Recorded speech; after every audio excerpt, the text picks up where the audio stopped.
Phil for a minute. And hey, Mycroft! Whoa, Mycroft! How you doing? With the resub for 5 months. You are able to make it live. Look at you.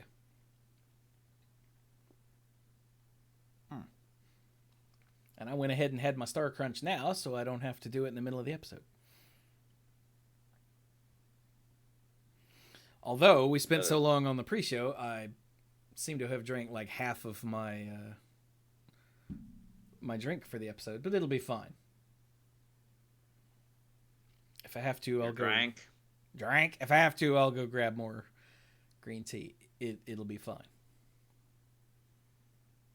I've really taken a liking to green tea. Good. I used to drink it more when I was younger, and I haven't actually had it in a while. That burp came out my nose.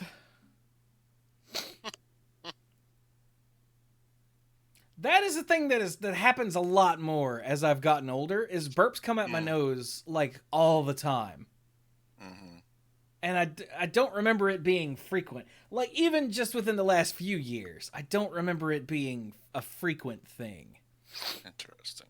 So I don't know if it's a structural thing or if I've changed the way I burp, because I try not to, like, blah, blah, when I'm on the stream. So I go, and then I don't know. Some of your sound effects are just the best.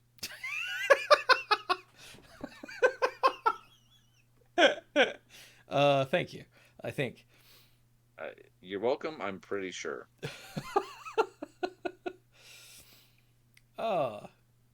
So, all the YouTube viewers get to hear that. Alright, so here we go. Ow, jam! Hello, everyone, and welcome to the Mana Pool. This is an actual episode of the Mana Pool about magic, unfortunately. For a change. It's what people came for, so, yeah. I mean, in theory. Truth in advertising. We're gonna do that. So I'm Chewy, the lead dork. This is episode 654, by the way. I think I forgot that part. But I'm still Chewy. I'm still the lead dork, and I still have other dorks. Hi, dorks. Hey, I'm still Brian, and I'm still the lead rambler and tangent master of the group. Still. And I am surrounded by sick people, but so far I'm okay. Oh yeah, I don't think I've mentioned that in the Discord or anything. Oh yeah. My daughter tested positive a little over a week ago, and then my wife over the weekend, and I remain negative somehow. Yay. Yay. Yay. Own survivor. Yeah. Wasn't that from one of the Fallouts? This is the Lone Wanderer. Oh, yeah. Oh, well. And with me are some other dorks as well. Mike. I'm still the rules guy and game lore guy. Keeping up with things as best I can. Thankfully, we're going to be going over something that I still remember a lot about. Thank goodness. And I'm Dirk, the self-proclaimed greenest man alive and moral compass of the group. And I could go on about all kinds of stuff, but hopefully we'll be able to discuss some magic-related stuff. Sure. That is the goal. You can tell Dirk is timeless because he didn't have to add still. I am still rocking the khakis with the cuff and the crease. Still not loving police. Still DRE. What about those apple bottom jeans? You know, the ones with the fur.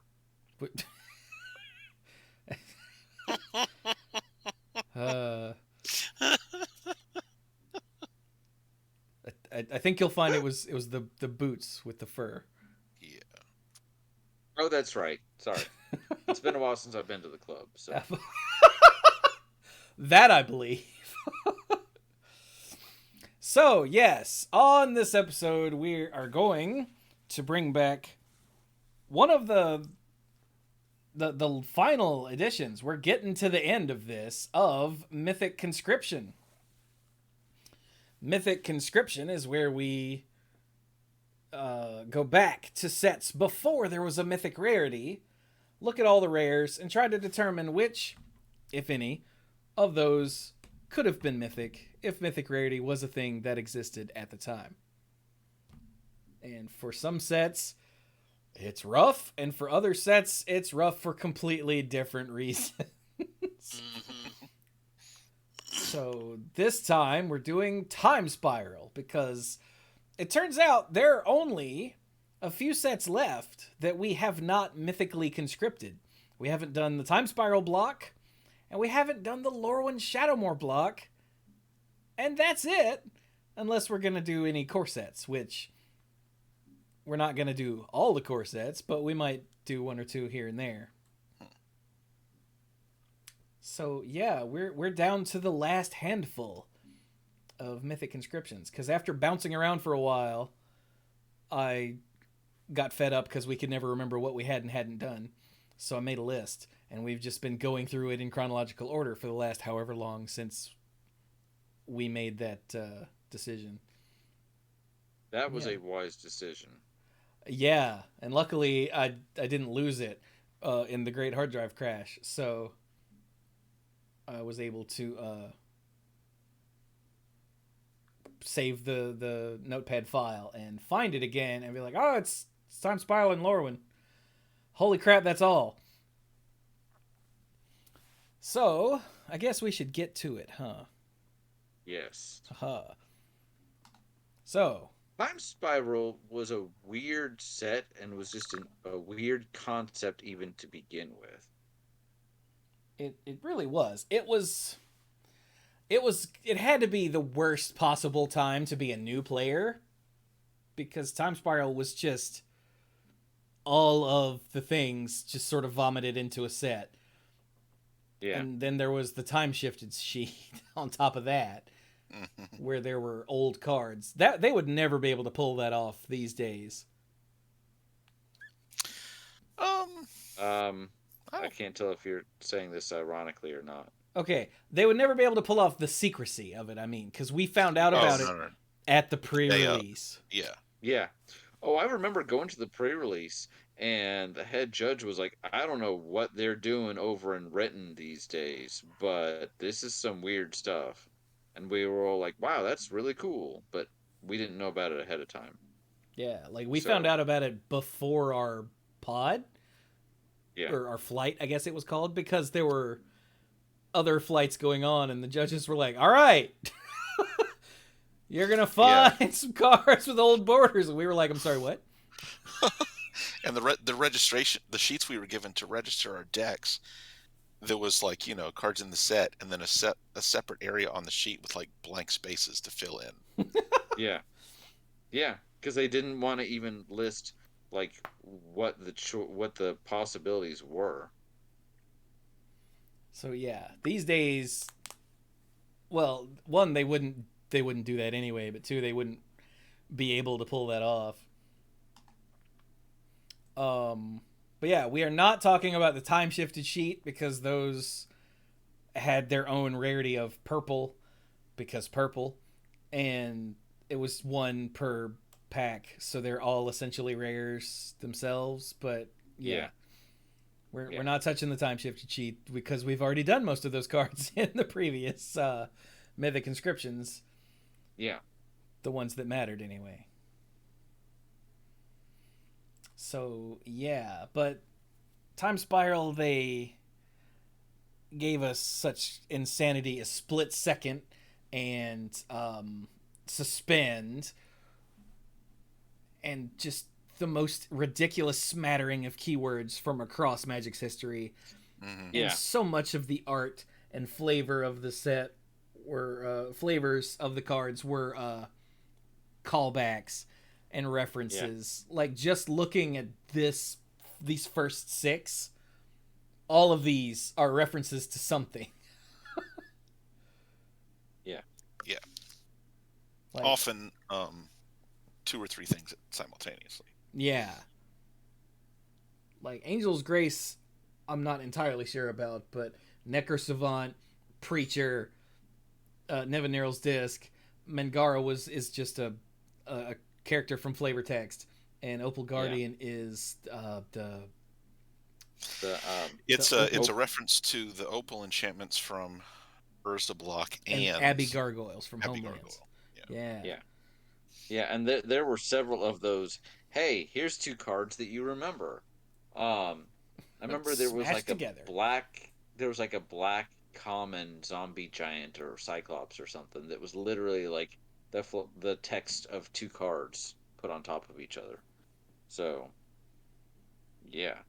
Oh I mean, yeah. it was really neat, but if you're like, what are the mechanics for the set?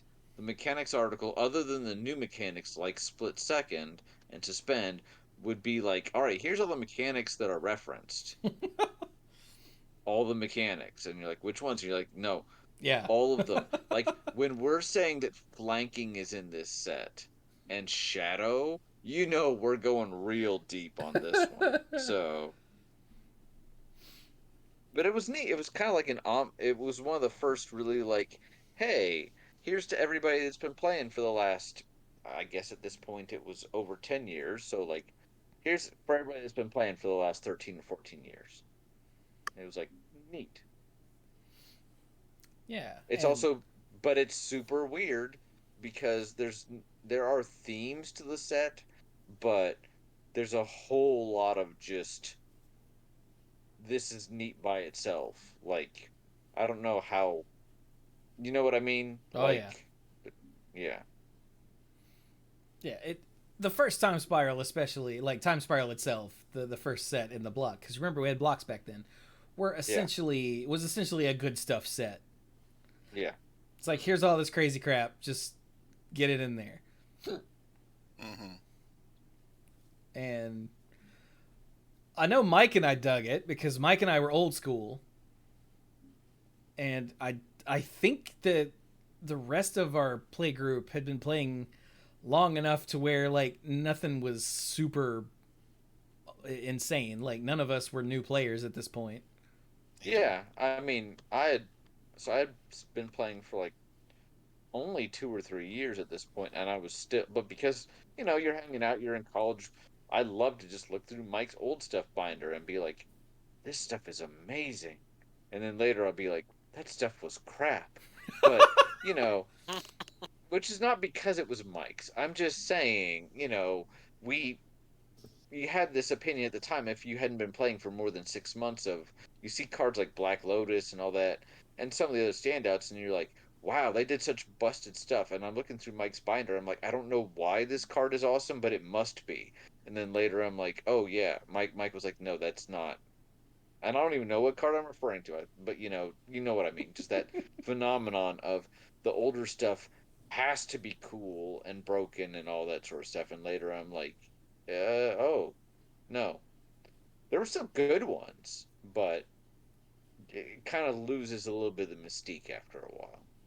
So I've been playing for a little bit. I knew enough about the game. Plus, playing in a play group like ours, you're going to see all the mechanics because Yeah. guys like Mike, Chewy, and Corey would be playing cards from forever.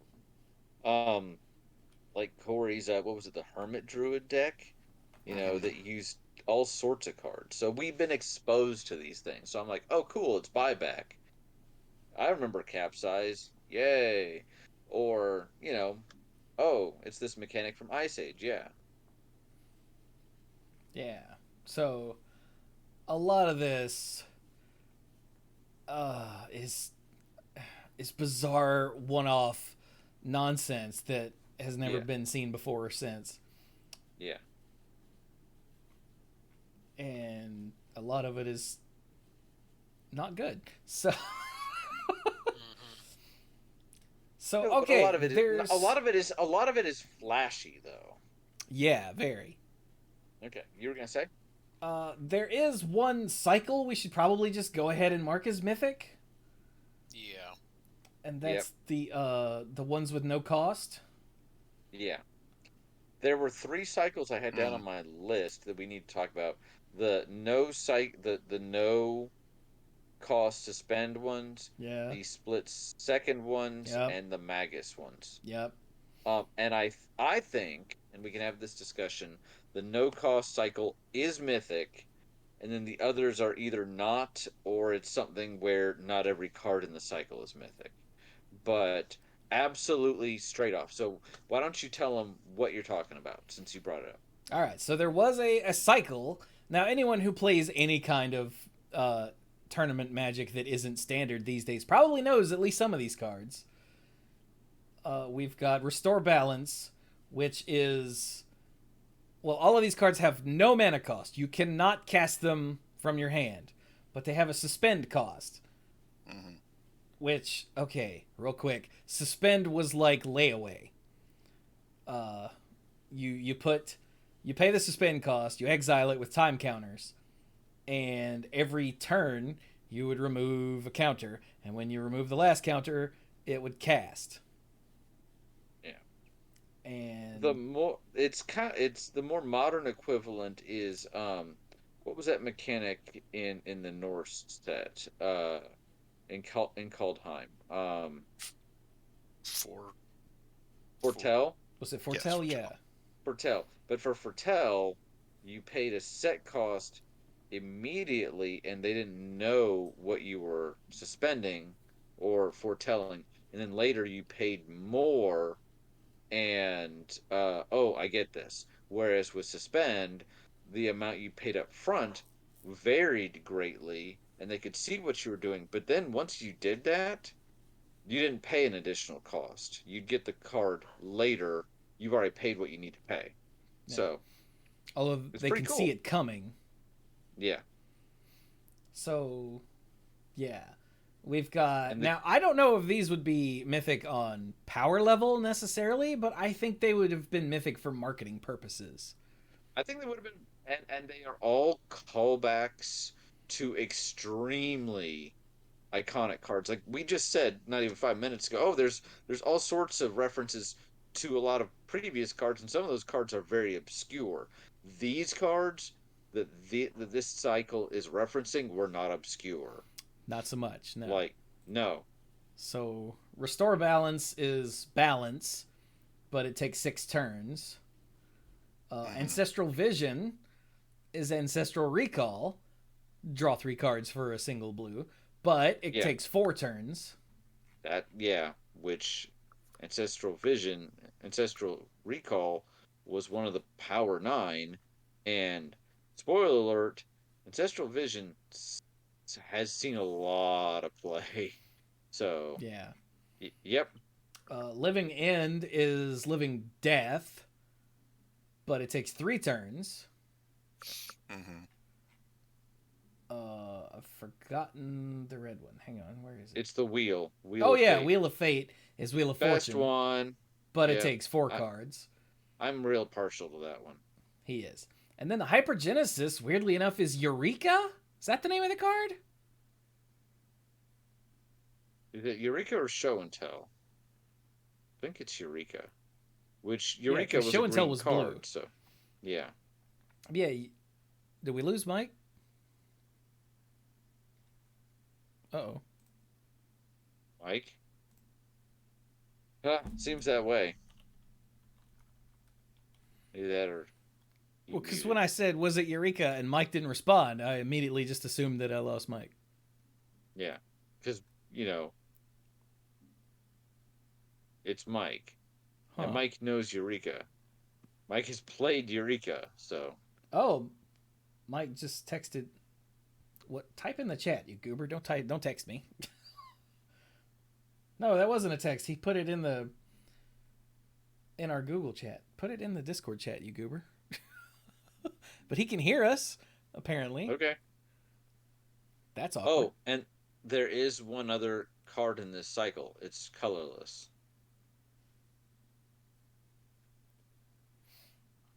Oh, but yeah, so Hypergenesis is Eureka, but it takes 3 turns. And then the colorless one is the Lotus Bloom, which is Black Lotus, but it takes 3 turns. But it costs Yeah. 0. So you Yeah. suspend it for free, and 3 turns later you get 3 mana. Yeah. He also just Okay, said, yeah. well, not anymore. What type?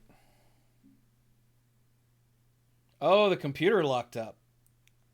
Too much excitement.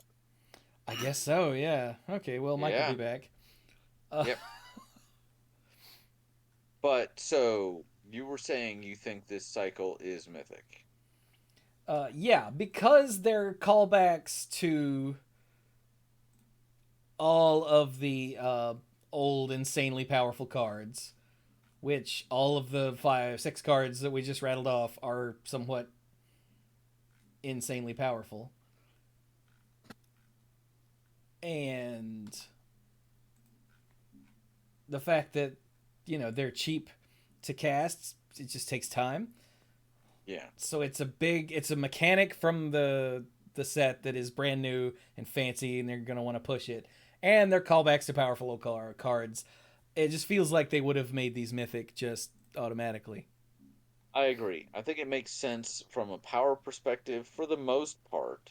I know that with Suspend they're more balanced, did that on purpose, than they would be, if you could cast them. Uh, but they are powerful effects. They are references to extremely iconic cards, extremely. And it is a way to market the set, and it has them. And as you said, it has one of the big new mechanics from the set. So yeah, I I can't see these really as anything but mythic, to be completely honest. Dirk, Agree. They wow, are quite powerful. And that's before you even get into all of the ways to cast them for cheap. Yeah. Mhm. Like, that's ignoring all of the trouble that causes. Like, because this was way Yes. before, Thi- what's the Cascade? Well, this was 2 years before Cascade. So this and Cascade, I don't think were in standard at the same time. It was close though. Um, So, Mike, it are was you here quite now? close. Yeah, I'm here now. Yeah, I don't remember whether they crossed over in standard. I don't think so. I remember it was a big thing in extended, and that's why Hypergenesis was one of the cards to get the day 0 ban when modern was introduced. Yeah, Or no, which or is did all it? I think it did. I think If not, it did. was very close. yeah. Control F, Hyper G. Okay, Be- Hypergenesis was banned in extended in June 2010. Huh. Mm-hmm. And yeah, Hypergenesis was on the Day Zero ban list for modern. Yeah, because they saw that coming. So, Yeah. which now these days we're a lot more used to green actually being significant. But I remember when I was a newer player, and for a while, green was kind of like a bit of a joke, just because it wasn't the competitive color. You probably played really basically anything but green, because red could finish games quickly with goblins and other things. Blue and black have always been around as control colors, and ever since Psychotog and then through there. And then white has also been pretty good. And I remember around the time of Time Spiral with like flagstones, there were white or mono white decks that did quite well. And again, white also can pair with blue pretty easily for control. So green was kind of the on the outs as far as a lot of competitive play. So it was kind of almost a little unusual to be like, oh wait, they banned this card and it's green, but that's because of what it does. So respect, right, Dirk? Respect for the Yeah, green. So you do have to respect green because it can definitely you can watch it grow and then all of a sudden it's gets out of hand. yeah, Yeah, that's why green uh, is. That's why Commander is a green format. yeah. Also, So 2 people in the chat are saying nope. They were not in standard together. Thank goodness. yeah, they came close, but okay. So those are clearly mythic, like straight off the bat. Yeah. Um, So, Mike, did you have I, any input on that? Because you were gone for most of that. It was yes, it was Eureka. Thank you. And when you didn't respond to me saying that, that was when I knew you couldn't hear me. Yeah, and That when was you when he didn't knew. respond when I asked, I was like, we lost Mike, didn't we? Like, Yeah. so, But do you agree that these are mythic, Mike? For the for the showcase and wow factor, especially since you have so many callbacks to, um, Alpha Beta Unlimited and other old sets. Yeah. Okay. all right. Now, So what about what the I don't know which one you want to do. about split second? All right, so the split second cards. Now, for anyone again who's unfamiliar, split second is such a weird ability. Split second is essentially a faster instant. It would almost be an interrupt if that didn't have a whole other mess of rules to go with it. So split second, when it's on the stack, no one can play spells or activated abilities unless they're mana abilities. So there's no responding to split second. Sorry. It's a And neat idea, but it's super narrow. So, yeah, like, and just in what it does. the rare ones like Yeah. are all a trip. Like Angel's Grace in white says you can't. It's essentially a one turn, a one time. Oh God, what's her name? Platinum Angel. Platinum Angel. Yeah. It's like you can't lose the game this turn. Your opponents can't win the game this turn. If damage would take you to below 1, it takes you to 1 instead. You're just like, nope, I'm good. So that's a big lifesaver button. The blue one was, what was the blue one? Trick Bind. Trick Bind. For 1 and a blue, also an instant. Counter target activated or triggered ability. If a permanent's ability is countered this way, activated abilities of that permanent can't be played this turn. Or I think that probably would say activated this turn now. So basically it's like, oh, well, if it's something that they could in theory activate again, they can't just turn around and do that this turn. So yeah, so it's like a super stifle. Yeah. Neat. Mm. Very blue, and I like that it's very blue. But the black one. The black one is sudden spoiling, right? That was the rare. Yeah, there it is. Yes. Yeah. Yeah, which turns a creature's target player controls become O2 and lose all abilities until end of turn.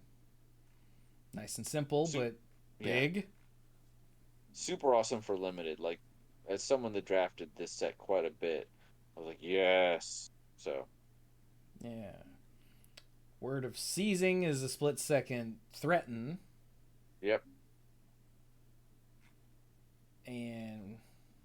Except Word of Seizing can get any permanent. Oh my god. It's true.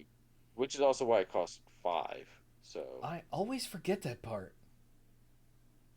I think a lot of times you're grabbing a creature, but yes, you have the versatility. Yeah. Ooh, and Planeswalkers didn't exist at the time. Right. That's true, yeah. So. And then the green one was Stonewood Invocation, which is a +5/+5 and hexproof. No. Shroud. +5/+5 and Shroud. Yep. Yeah. And I'm Stonewood looking. Invocation was pretty hot in Standard for a little while. Yeah. But besides that, it was really Angel's Grace that's made a name for itself in ad nauseum decks. Yeah. Oh yeah. Yeah, these don't feel mythic to me at all. Angel's Grace is the closest one, and that's only because it's a reference to Platinum Angel. Yes. Platinum Angel. What's the other part it's a reference to? Well, is it Ali? Ali from Cairo? Is that his name? Yeah, Ali from Cairo. Because they tried not to reference cards in the new frame, and Platinum Angel was in the new frame. So they tried to go a little further back. I mean, it's a combination of those two things because Ali just protects your life total. Yeah. The art is a little bit of a callback to worship. Yeah. Which also just That's true. Total. It doesn't protect you from lose the game. Yeah. I agree. I think that one's probably the closest, but I think I'm safe to say I'm safe to say, for my opinion, that these as a cycle are a really neat, rare cycle. And rare cycles themselves are also a way to push the set. Oh, But and we got someone reminding us in the chat that Fortune Thief specifically calls back Oh to Olive from Cairo. yeah. yes. I Okay. knew there was an Okay, Elite from thank you. Cairo reference in here somewhere, and when Yeah. Brian said that, my brain went, "Oh yeah," but no, yeah, it's Yeah. Fortune Thief. Well, I mean, there were references, as we said, all over this set, like everything. So, but yeah, I feel comfortable saying, and especially while I like the red one and the green one and the black one, those are very solidly rare. Yeah. Yeah. Yeah, like don't get me wrong, I love sudden spoiling. I have put it in lots of decks that have like a -2/-2 ability or spell or something, and been like, meh. But They don't Ironically, it's fundamentally change the game. yeah. yeah, it's Well, not like a huge deal. sorry. Ironically, the split second card I have played the most over the years is not a rare. Well, not in this set. It was later apparently printed rare, so it might show up on your list. Is Crows and Grip, just for the whole Yeah. split second naturalize is actually really the split second on that mattered a whole lot. Like the split second on Stonewood Invocation is neat because then nobody can really like blow it up, but because it gives the creature shroud, 9 times out of 10, if you printed Stonewood Invocation and just didn't give it split second, they could still you can still target your guy to keep it from getting blown up anyway. So unless they have a second removal spell. But Crows and Grip, the split second I feel like matters a lot. But that's not a rare card. We're not here to talk about it. I'm just saying that was kind of my experience with split second. Plus, split second did also show up later in the block, so we'll be getting back to it with Planar Chaos and Future Sight. So. The other cycle that ran through, well, Dirk, Mike, did you have any feelings on the split second rare cards staying at rare? No. Okay. It's like And Mike, it's good. okay, Yeah, they have cool abilities and they do cool things, but they're a one-shot wonder in what they do, and they don't shift play to the around and have a huge effect. they can have a huge effect, but it's not always a lasting effect. Right. So, all right. Uh, the other cycle that runs through all the rares is the Magus cycle. And in fact, there are Magus cycles again in other sets in this block, but for each of these Maguses, every color got a Magus, and it is a creature that has an effect that belonged to an iconic artifact Didn't you forget the from back in the slivers? day. Yeah, there's a cycle of rare slivers. Yeah, but I no one always cares forget about slivers. Yeah, we'll get. I mean, if you want, we can, but Sorry, there's one but more cycle that matters. okay, yeah. But so like, but all of and the first of all, keep in mind that artifacts at this point were not printed with color identities. So you didn't have red artifacts and green artifacts. Artifacts, as a rule, were colorless. So part of this was seeing, oh, I remember this card, this Nevernal's disc, or the memory jar, and it's kind of like, okay, finding out what would the color identity of that artifact be, because here they're on creatures that are very much colored, but you also get, so it's kind of a neat exercise that way, but you also see them in creature form. So for example, in white we have Magus of the Disc, call back to Nevernal. Somebody else pronounce it. Nevinyrral. Nevinyrral's disc, thank you. which was basically a reset button that blows up a whole bunch of stuff. You probably have encountered it if you've been playing for a little while. But so the Magus of the Disc costs 2 and 2 white for a 2/4 human wizard. He enters the battlefield tapped, just like the disc did, and you could pay a generic mana, tap him, and destroy all artifacts, creatures, and enchantments. And that is exactly, again, what the original disc did. The disc didn't even require you to sacrifice it because it would blew end itself up up. getting destroyed as well. Yeah. Enter shenanigans for phasing it out or making it indestructible or whatever. But yeah. That was the white one. What's the blue one? Blue one. Mike, you should take the The blue blue one is Magus of the Jar. I think we were all waiting for Mike. Yeah. Yeah, so 3 blue. It's a 3/3 human wizard. It's a callback to Memory Jar. You can tap and sacrifice. Each player exiles their hand face down and draws 7 cards. At end of turn, they discard their hand and get the exiled cards back into their hand. You might go, hey, what's so weird about that? Mike, how long was Memory Jar banned in Standard? Very shortly after it was printed. I thought it was printed. I thought it was banned before it even became legal. But it might have been one of those, but I don't remember. okay. For some reason, I don't remember right now. That's right. But yeah, it was. I think you're right, and it might have been because suddenly someone either in R&D or closely related to R&D built a ridiculous deck and showed how much of a problem it was. But it's not that they were banned before they were legal. It's that they were. So there was a big banning thing in March of '99 in Standard and Extended. Well, in everything it looks like, and the Memory Jar didn't get banned on March 1st, but like a couple weeks later, they retroactively added both of them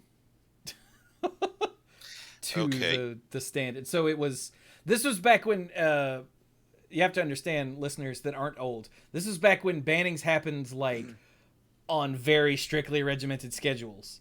Unlike now when, any given Monday, they'll be like, by the way, we're banning this. And so for them to have not banned Memory Jar, and I can't remember if there was one tournament that like happened and they were like, what have we done? Yeah, I can't remember if it was something actually happened or it was something was about to happen. But yeah, Al got it in the chat. It was Randy Bueller. Yeah, Randy Bueller did something. But yeah, I mean, it says, Memory Jar says, 5 mana, draw 7 cards. That's what it says. Okay. Yeah. It does. On the card. It does. says those words. So there's a lot of problems with that. Yeah. Okay. And Magus of the Jar, at the very least, has summoning sickness, so... and I was going to say, yes, and not even the Magus of the Disc, you're like, oh, but you can also blow up the Magus of the Disc. Like, creatures are one of the easiest things to remove. Yes. So when we're talking about them in the context of these older artifacts, it is good to remember, just in general, even though they can attack and block, they have weaknesses the original artifacts did not. So, what was the black one? Magus of the Mirror. Yeah, the Mirror. I tried so hard to make this guy work. The problem is that everybody sees it coming from a mile away. Also, I've noticed that you guys both say Magus, and I think I used to say Magus, but in my brain now it's Magus. But then in plural it's Magi, right? So yeah, how do we get Magi with a soft G? I don't understand the English language. I don't know. Well, no, I mean that's because it's stupid. It's like that's because that Magi is coming from like late or ecclesiastical Latin. Oh, so would they be Magi? It depends on Magi. It depends on who you're talking to and whether they're going with early or classical or medieval or late pronunciation, because it shifted. Oh. So yeah, Magus of the Mirror is 4 black for a 4/2 human wizard. Huh. Who has tap and sacrifice to exchange life totals with target opponent. Play this ability only during your upkeep. And this is Mirror Universe. Mm-hmm. Now, when Mirror Universe was printed, there was a loophole where you could, like, life totals were only checked after certain At the end of the things. current phase. Yeah. So you could drop yourself to below 0 using whatever means you had, and then swap with your opponent with Mirror Universe, and then they would immediately lose the game. So that loophole had been long closed with Magus of the Mirror. So, but it was still, one of those big, huge, iconic artifacts from back in the day. Mm-hmm. Like, all of these, at least thus far, were things that scared people at one point. Yeah. That was kind of the common thread. Yeah. Yeah. So the red one was it Cursed Scroll? Was the cursed Yeah. Magus of the Scroll. So for 1 red is a 1/1 human wizard. Has the ability pay 3, tap him, name a card, reveal a card at random from your hand. If it's the named card, Magus of the Scroll deals 2 damage to target creature or player.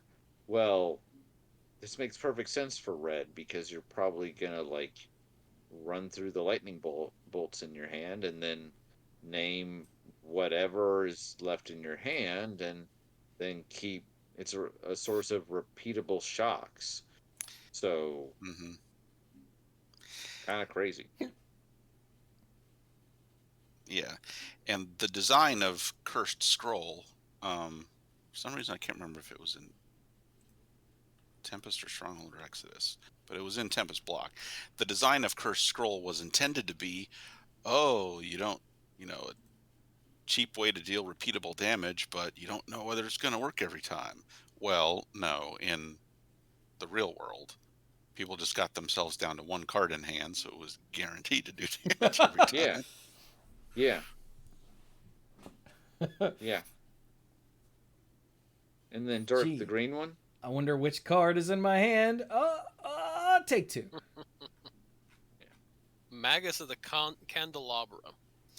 It's 1 green. It is a 1/2 human wizard that has X tap, untap, X target lands.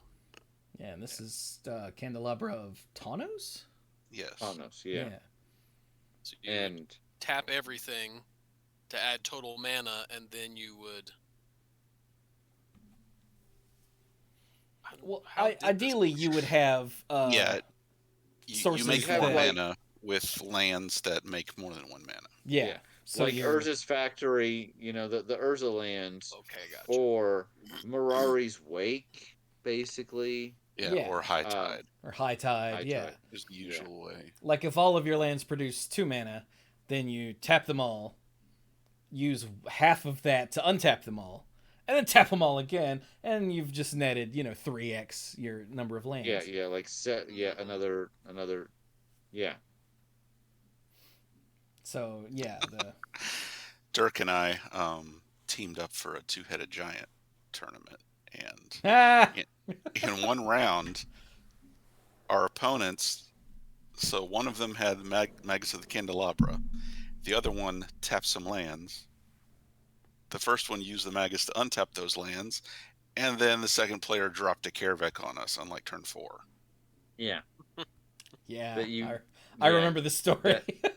That story never gets old. I mean, I think it was old for you guys when it was Well, going no, I think- down, but I think what first happened was that the second person played a Haunting Hymn on us on turn 3, and then they played a Kaervek on us on turn 4, and we're just sitting there like, How are we gonna deal with this? that's See, easy. that's a trick. You don't. Yeah, you aren't. Yeah. So that is the Magus Cycle. These are neat cards. They are callback to iconic cards. I I think they're very solidly rare. I don't know that they're mythic. I think that they are a way to sell the set a little bit, but this is a little not quite as flashy. It's a little more like a lot of the set is, where it's like, hey, you remember that old card? Here's a nice reference to it. Yeah. I Um, do remember when we found out about, like, as preview season was going on, we were like trying to figure out what like the missing colors would be. mhm. And then when we found out that there were going to be more Magus Cycles in the next two sets, we're like, okay, what are they going to be, you guys? So like this was a way Yeah. to drive conversation, like It for was. real. It was. Yeah. Does anybody think these are mythic? Or any of them mythic? I don't think so You personally. know what? Yeah. Like I think having the free ones at Mythic and the Magi at Rare is, you know, that's enough of, hey, look at these callbacks to old powerful things. I think that Yeah. feels right from like the marketing perspective and the drumming up talk perspective. Mm-hmm. But from Okay. a power level perspective, yeah, I don't think so either. Like Okay. I would tend to agree. And I think even though these like you would say, if you were gonna reprint Memory Jar, then it would absolutely be mythic and dumb. But Magus of the Jar has a turn where you can kill him. You can kill him dead. And he costs 5 to play. So yeah. that yeah. Okay. Dirk, you agree? Mm-hmm.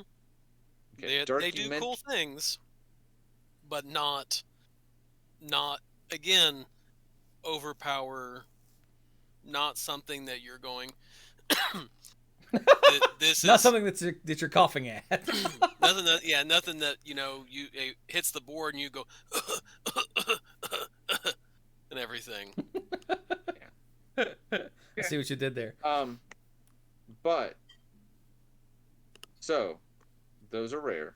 But Like so the last cycle, this set had slivers. It had slivers for the first time since Scourge, which remember, slivers showing up was a big deal. Like they were Oh, I didn't in. think we were actually going to talk about those after. Well, I think no, I mean we might as well. Okay. I think this is a short conversation. Spoiler alert. Yeah. But I mean, okay, so slivers can be a big deal, especially when they hadn't already been done to death, because they were in Tempest block, and they're like, oh, look at this really cool thing, and they epitomized tribal synergy before that was even a thing, and then they brought them back in Scourge, and people were like, whoa, and they had those little Easter eggs earlier in the block, like there was there was an artifact that you could name a creature type, and the art, and you could produce tokens of that type, and the art was clearly like the outline of a sliver, and people were like, wait, and so they brought him back in Scourge, and people were like, oh, that's great, and then here you are 3 years later doing this, and it's not like it's too soon, but you're like, oh, okay, slivers are back for the third time. That's neat. So there's a cycle of slivers at rare. Uh, we can go through them if you want. I think they're fine at rare. Yeah. they Rare. they Yeah. are very powerful when they're synergistic, except for Plague Sliver, because Plague Sliver. But but they are but they are also entirely dependent upon being synergistic. Like, except I guess for Plague Sliver, because otherwise you want to play a couple of these, and a board wipe by and large is going to just wipe you out. Plague Sliver was weird. Plague Sliver is got to be one of my favorite slivers because it's the only sliver I can think of that you want to play by itself. Yeah, Because it's it is. it's a Juzam. Yeah, Yeah. it's a Juzam Jin. Like, for 4 mana, it's a 5/5 that pings you. It's a Juzam. And yet, it's a sliver and it gives the ping yourself ability to all slivers. Yeah. Yeah. And I love it for that, but that doesn't make it mythic. That just makes it really freaking funny. It makes it fun. It's Yeah. almost like anti-sliver tech. Which Yeah, it is. That's what I was about to say. Which actually was just said in the chat too. Yeah. But I mean, these are good at rare, right? Anybody, like, we got other cards to go through. Yeah. Okay. Dirk, you all right with that? Yeah. Yeah. Okay. They're very fun, and they do give slivers over an OP characteristic, like, abilities and everything, but they're flat abilities. They're not, again, major game changing. Oh my gosh, if this sliver hits the board, it's game over, man. Yeah. Except maybe Psionic Sliver. Since it can you can drop a Sonic Sliver and then murder your opponent. That is true. Because blue. Yeah, the color of direct damage. Blue. Yeah. Which it used to be. Shut up. Yeah. But, yeah. Okay. Alright, so should we just go back to the colors? We should go back to the colors. Those are all the cycles. Alright, so white.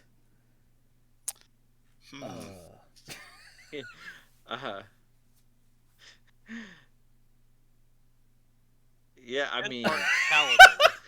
I love the way Yeah, we've all just stopped. I agree with I Dirk looked- that Pentax Paladin is the closest. Yeah. really, not Sarah Avenger. Nah. No. Well, Okay. if you want to go for like the Spike Mythic, but it turned out to not be as amazing as it looks. Yeah, this was one of Mike Flores' misses. Mm-hmm. So, anybody, just real quick, anybody Chrono Savant? Yes or no? I No. tried. It's not. No. Evangelize is neat, but is not mythic, right? No. I love the fact that it doesn't the effect doesn't end at end of turn, but Yeah. But you don't get to choose. If it was a little bit cheaper, that would put on either end, that would push it into mythic range, but it's too well balanced at 9 to feel mythic. Yeah. I feel like if Okay. you could lose 1 mana on the casting cost and 1 mana on the buyback, it would be not like broken, but it would be really good. oh, if you lost Gosh, it's one, 7? what if it costs 2 less? Yeah. That would be But again, 7 that's mana to cast and buyback. That feels a little cheap. hey Mike, I will say this. That's basically, isn't that what it costs to activate both of Memnarch's abilities? I feel like that's close to what it costs. Yes, but you get to choose with. Well, you also get to choose with Memnarch, huh? Yeah. And Thank you. Memnarch is any permanent. So Yeah. yeah. No, okay, yeah, maybe 7 isn't too much for Evangelize. Right. But it's not mythic. but it's not mythic, yeah. Mangara? No. Oh god, we're not gonna 1 by 1 this whole set. No, Just let's trying to just go- I call was it the trying- ones that we actually want to talk about. I was Yeah. just trying to go through it quickly, but I can see that. No, you're not. You're calling out every single card. in a fast way. Okay. I do I'm- like Mangara's ability a lot. Oh yeah. But it doesn't.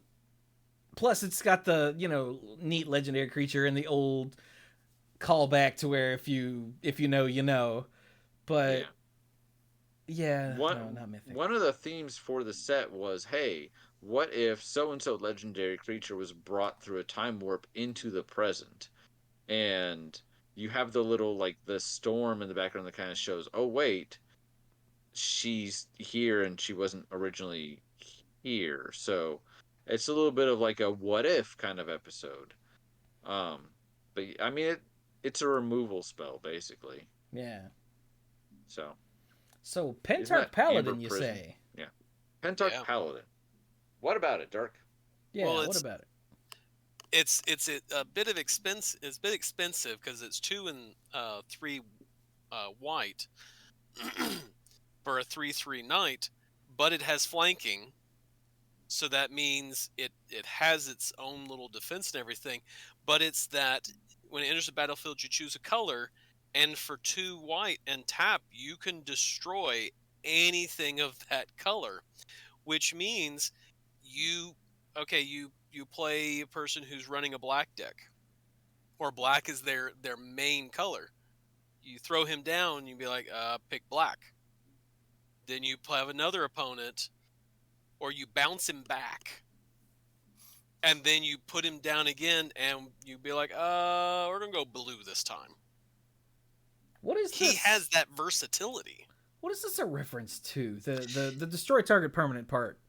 It's a reference to, well, Oh, target permanent would be northern and southern. Yeah, because the paladins.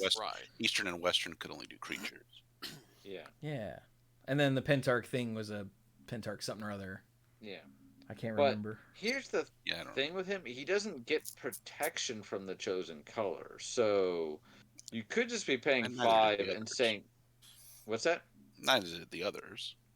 No. But I'm just saying you could be paying 5 and you're like, hey, you're playing black. I'm going to name black. And they're like, all right, Doom... Yeah. Did you really just pull the dice to removal Dice to card? Doomblade. Yeah, I know.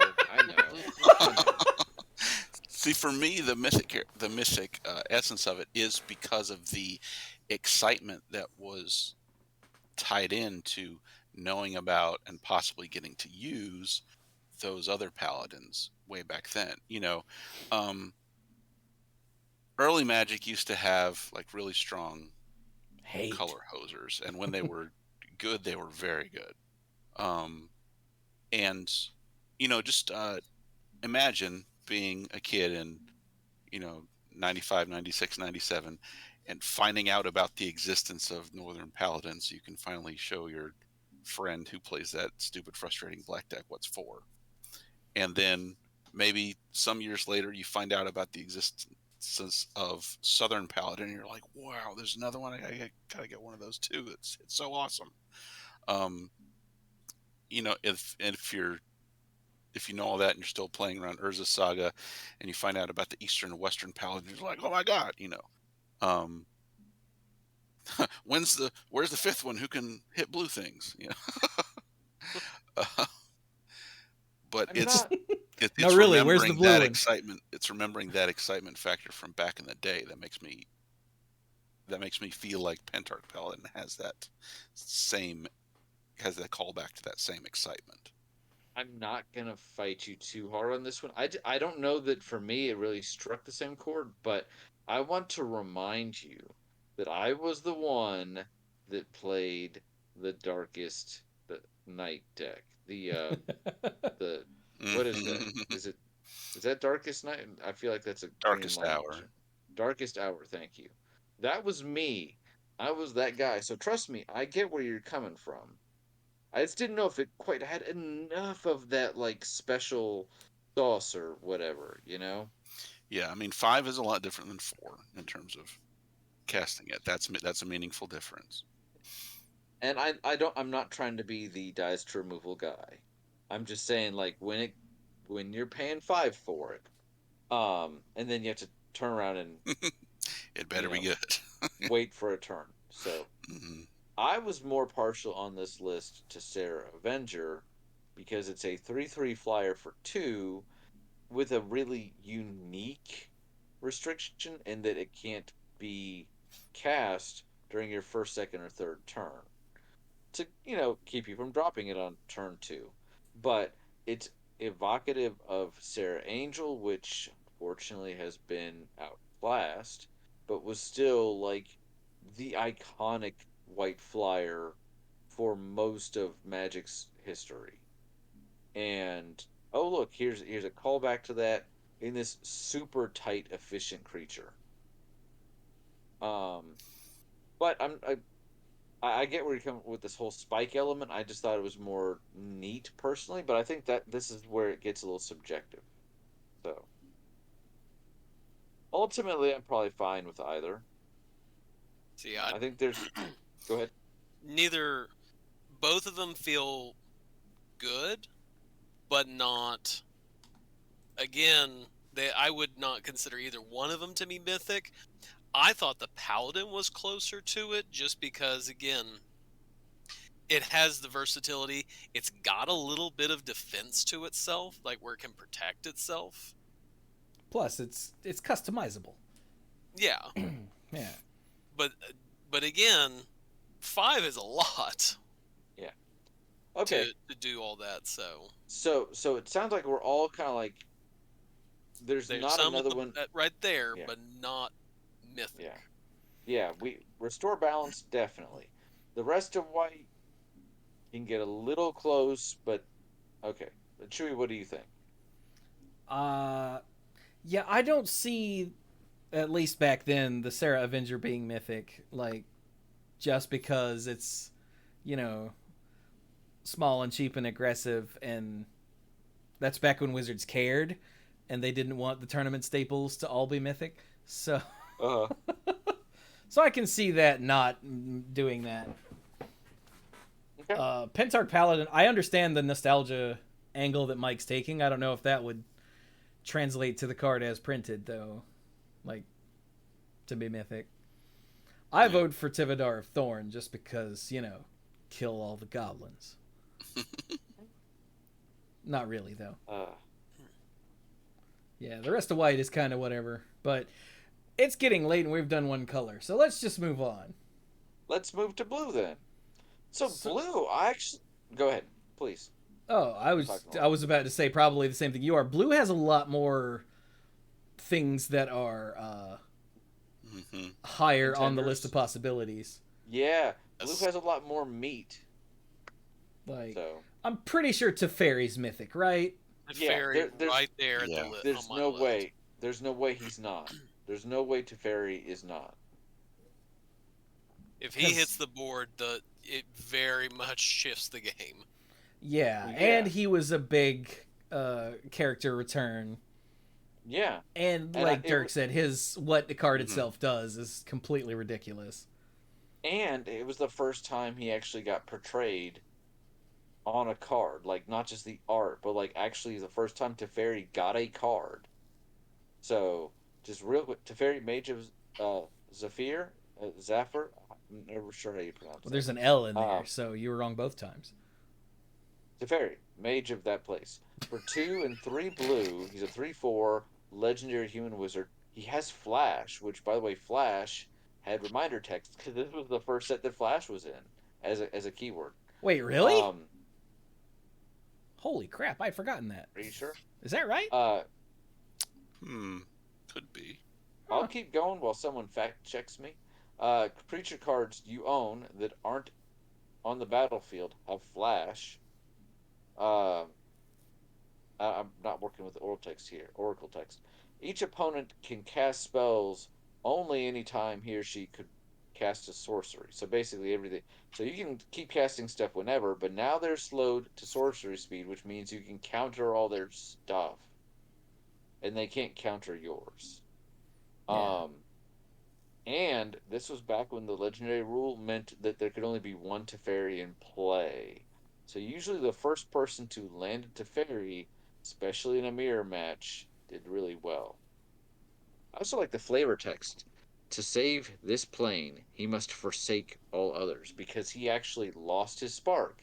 And for a long time, that was a very meaningful sacrifice until Wizards decided that they could sell more Teferis if he was a planeswalker again. Yeah. They were like, oh yeah, your spark is over here under this tire. Go get it. Sorry, I try not to be bitter, and I like story. Yeah, that's my changes, job. but did feel a little bit of like, you made this huge sacrifice, but you're very marketable. Here you go. I seem to remember. He's Didn't they Boba make it a Fett. big He's deal Boba at least Fett. when he got his spark back? Oh, it was a big deal. It was a huge deal. It was Okay, a that's huge good. deal, but I'm just trying to point out the driving force behind that was less of a narrative one and more of a narrative, but for different reasons. Anyway, I'm not trying to take up a whole lot of time. He's mythic, right? Like we all agree. Oh yeah. Yes. Yeah. Yes, but there are other contenders. Chewy, what's another contender for blue? I mean, I don't know. I see so many possibilities. Like, I could see Ixodron as being mythic just because it's so weird. I don't think it is. No. You know, I feel turning like it's a everything into a really- morph creature, but Yeah, I think it's a really neat rare, personally. yeah, I think that's what I'm what I'm leaning towards, but I could see the mythic possibility there. I saw a lot of draining whelks. I played a lot of standard while draining whelk was legal, and I saw a lot of draining whelks. But I don't think it's mythic. It's a counterspell on legs, and it was super efficient and did a good job. But it's not mythic. It's just a really good rare. Like I don't know. That's by the another one time- I could see, since it's a counterspell and a finisher in one. I could see that one being a mythic Maybe. if they needed it. Yeah, and being a callback Maybe. to mana drain. Okay. Oh yeah, there's that. I think Walk the Aeons kind of nominates itself because it creates extra turns. Yeah. Which is a And it mythic effect. And it has buyback, so it's repeatable. I mean, it's a hefty buyback, but still. Yeah. And the art is very evocative of Time Walk. Time Walk. Yeah, it's Yeah. the weird skeletons from Time Walk. Yeah. No, I love had those on my guys. list. I had on my list Teferi absolutely, Ancestral Vision absolutely, and then question mark next to Deep Sea Kraken, Yep. Draining Whelk, Yep. and Walk the Aeons. Yep. Sorry, Sprite Noble. Should have been Sierra Mist Noble. Vesuvian Shapeshifter saw actually a lot of play thanks to Pickles. You remember Pickles? Yeah. But is it's a rare. It's a clone effect. So Yeah, This Vesuvian is the Shapeshifter is opposite- really cool, but it is still just a clone. Mhm. Although This the is other the half of the op- combo is in this set. yeah. Uh, At common or uncommon? Yeah, Uncommon. uncommon. I think I would go out of all of these with Walk the Eons just automatically because, taking 2 extra turns for 1 card. Yeah. Like 3 islands is a lot, but if you're taking another turn, it's probably not a lot. And Yeah. you're probably about to win. Yeah. So- And you're not required to pay the buyback. Also that. No, you're not.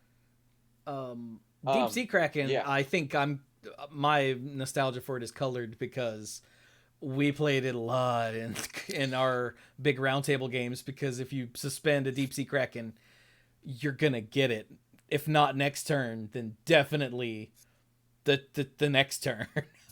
Yeah. Even with a suspend of Nah, 9. I think so too. Because whenever an opponent plays a spell, you remove a time counter from it. And it's a 6/6 that's unblockable. So you just play Deep Sea Kraken and then sit back and keep track of whenever anyone else casts a spell. You're like, oh, that's mine. Oh, thank you. Appreciate you. Yep. Yeah, those big table groups were they were something. Yep.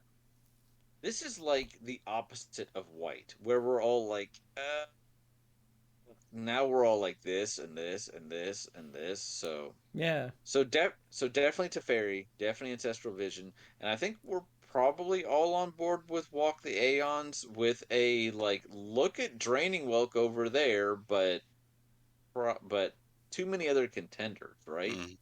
I Once think so, again, yeah. there's a couple that I think are close. You can make the argument for it, like Deep Sea Kraken. I agree, it's powerful and everything, and it walks right up to the line for me. But I would not consider it mythic. Just again, if you're playing in a duel, that even though it's cast a spell, that's you're not getting it next turn. But again, Walk the Aeons, you're getting an extra turn. There's a downside to it, but you're getting an extra turn, and that's big. Yeah, and it's only a downside if you decide to buy back. And if you decide to buy back, like I said, it's probably not a downside, really. Yeah, and you're probably winning shortly thereafter, so those Yeah. islands aren't mattering. Okay, are we good with blue? Yeah, I, mean- think we're good with blue, I think right? so. Okay. Anybody else? I'm good. By the way, the other half of Pickles was a card called Brine Elemental. Yep. And the way that Brine Elemental was a morph creature that when you turned it up, what did it do? It makes think it- someone skip their untap step. Yeah. And then Vesuvian Shapeshifter it turned itself upside down, and then you could keep turning it face up again as a copy of another creature you control, right? So that it would keep getting that trigger. Yeah, because the Vesuvian Shapeshifter is a clone, but it's also a clone that will turn itself back over. So you just kept recopying the Brine Elemental to make your opponent not untap, and then you won at your own leisure. Yeah, Just in case there's anyone who's like, did they say pickles? What the hell are they talking about? It was a weird, oppressive 2-card combo in the same set. Yeah. Maybe not oppressive. Black? It wasn't. Well, it could feel that way. Yeah. And the way to beat it was you had to then like play lands and not use them for anything, so that eventually you could like cast another spell. But Brine Elemental, I think, was 5 power, so you were probably going to lose in the meantime. Yeah, it was 5/4, I think, right? Yeah. I want to say 5/4. Yeah. So Black is another one that's got a lot of cards that I love, but I don't know how many of them are mythic. Yeah, I feel like this is a weird combination of white and blue, where there's some flash here, but none of it stands out like the way that blue does. But it's not like white where I'm like searching forever. I thought, you can tell me what you think, I have question marks next to 2 cards. Liege of the Pit and Singir Nosferatu. Interesting. I don't know. Singir Nosferatu rules. I played with it a lot. I love it. It's a great card. But I feel like it's rare. You feel like it's rare? Okay. Mm-hmm. Yeah. What about... It's a vampire, a 4/4 vampire that can change itself into a 1/2 bat and then change itself back. It's really cool. I'm a bat. You wouldn't hit a bat with glasses, would you? It basically survives anything except for a sweeper, because it's not like either turning into a bat or turning from a bat into the vampire is not like a delayed effect. It happens like as soon as you activate it. So even if you turn it into a bat or turn it from a bat back into a vampire, it will still be there when the sweeper resolves. But targeted removal, it dodges all day long as you have the mana. And it's super flavorful. So I thought, hey, Singir Vampire into Singir Nosferatu, I really like it. But I agree, I don't know that it was as strong a contender as... Now, Brian does point out, I could see them making this a mythic for the all-powerful marketing purposes. Yeah. Because of the name and the flavor and the holy crap. That's a good point. Because it is really cool. But you know what's cooler? A giant demon. Yeah, like none of these work for me on a power level, but for a callback and like, hey, remember this powerful card and marketing, like I could totally see Liege of the Pit being a mythic. I don't think I like it as much as the Nosferatu for that purpose, but a lot of these are... You look at blue, and we had some really tight, efficient stuff. Even Teferi capped out at 5 mana. Here, it's Curse of the Cabal costs 10. With Suspend, it's lower. Liege of the Pit is 7. Stronghold Overseer is 6. It's a whole lot of Liege of the Pit is 8. Not 7. Is 8? I can't even do math. It's 7 if you morph it. Yeah. If you morph it. That's right. So my point is, this is where the really big beefy boys are. Limb Duel is 7. So these are huge, like, wow effects.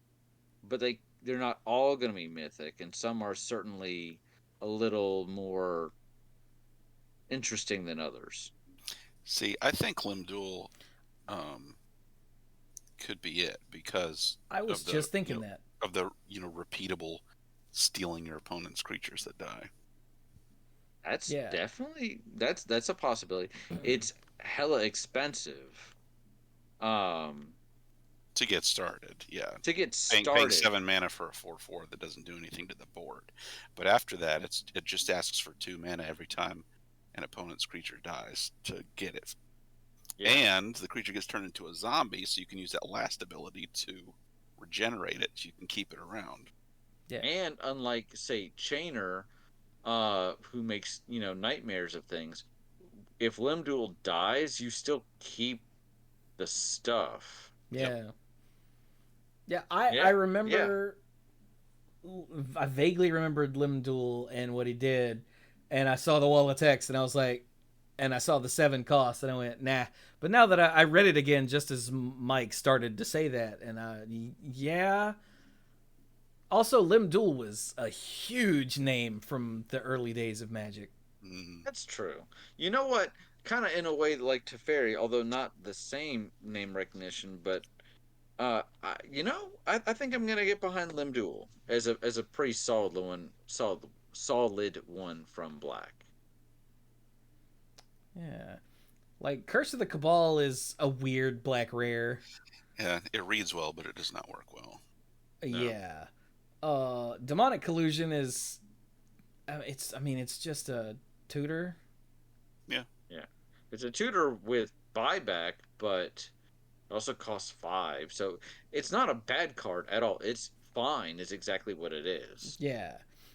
Yeah. Plague Sliver is Juzum, and Juzum doesn't matter anymore. Yeah. I always loved Nether Trader, but no. Stronghold Overseer is also like a really good rare, just because it has 2 flavors of evasion and can pump itself. Yeah, I forgot this card existed. Yeah, it's got flying and shadow, and is a 5/5 for 6. And for black, whoa, I forgot this part. For black, creatures with shadow get +1/+0 until end of turn, and creatures without shadow get -1/-0 until end of turn. It's neat. I forgot that existed. I probably haven't seen a Stronghold Overseer in like 10 years, so Yeah, like why? But I love it, but it's still just solid rare. yeah. So yeah, I think I gotta go with Mike, and I think it's Limdul. Yeah. Hey, Dark, what do you think? I agree. Limdul, I think, is probably the strongest contender in Black. Okay. All right. Also, look how sassy the dude on Living End is. He's got the hand on the hip and everything. It's like, I know you didn't just raise an undead army. He just woke up, so Okay, so red. Red. I mean, obviously the Hellkite jumps out as a massive, flashy, huge dragon that does stupid things. Yeah. So here's the thing. Go ahead. I was just gonna add, but that might be colored because we know what Bogard and Hellkite did. Absolutely. Like, if you look at this and you don't know that Dragonstorm was on the time shifted sheet, you're like, okay, it costs 8. It's a flying dragon with flash, and it deals 5 damage, but it costs 8. So it's the art is gorgeous. The art is freaking fantastic. I do love it. Yeah. But I that was one of those things where I wrote it down and then I scratched it out because I'm like, no, I'm letting history actually get in the way. I'm actually letting history dictate this. And then I wrote it back in because I'm like, but it's awesome. Yeah, this is a hell of a conversation to have if nothing else. Yeah. I think it's close, but I actually would go with Jaya Ballard, Task Mage, who's the most Planeswalker legendary creature before there were Planeswalkers I've ever seen in my life. Mm-hmm. Yeah, she is. If this isn't a prototype for Planeswalkers, then what? Right.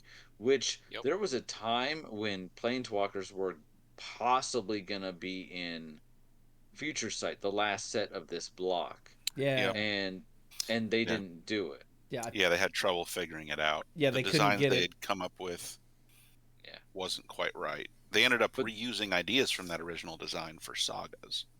Yeah. Ah.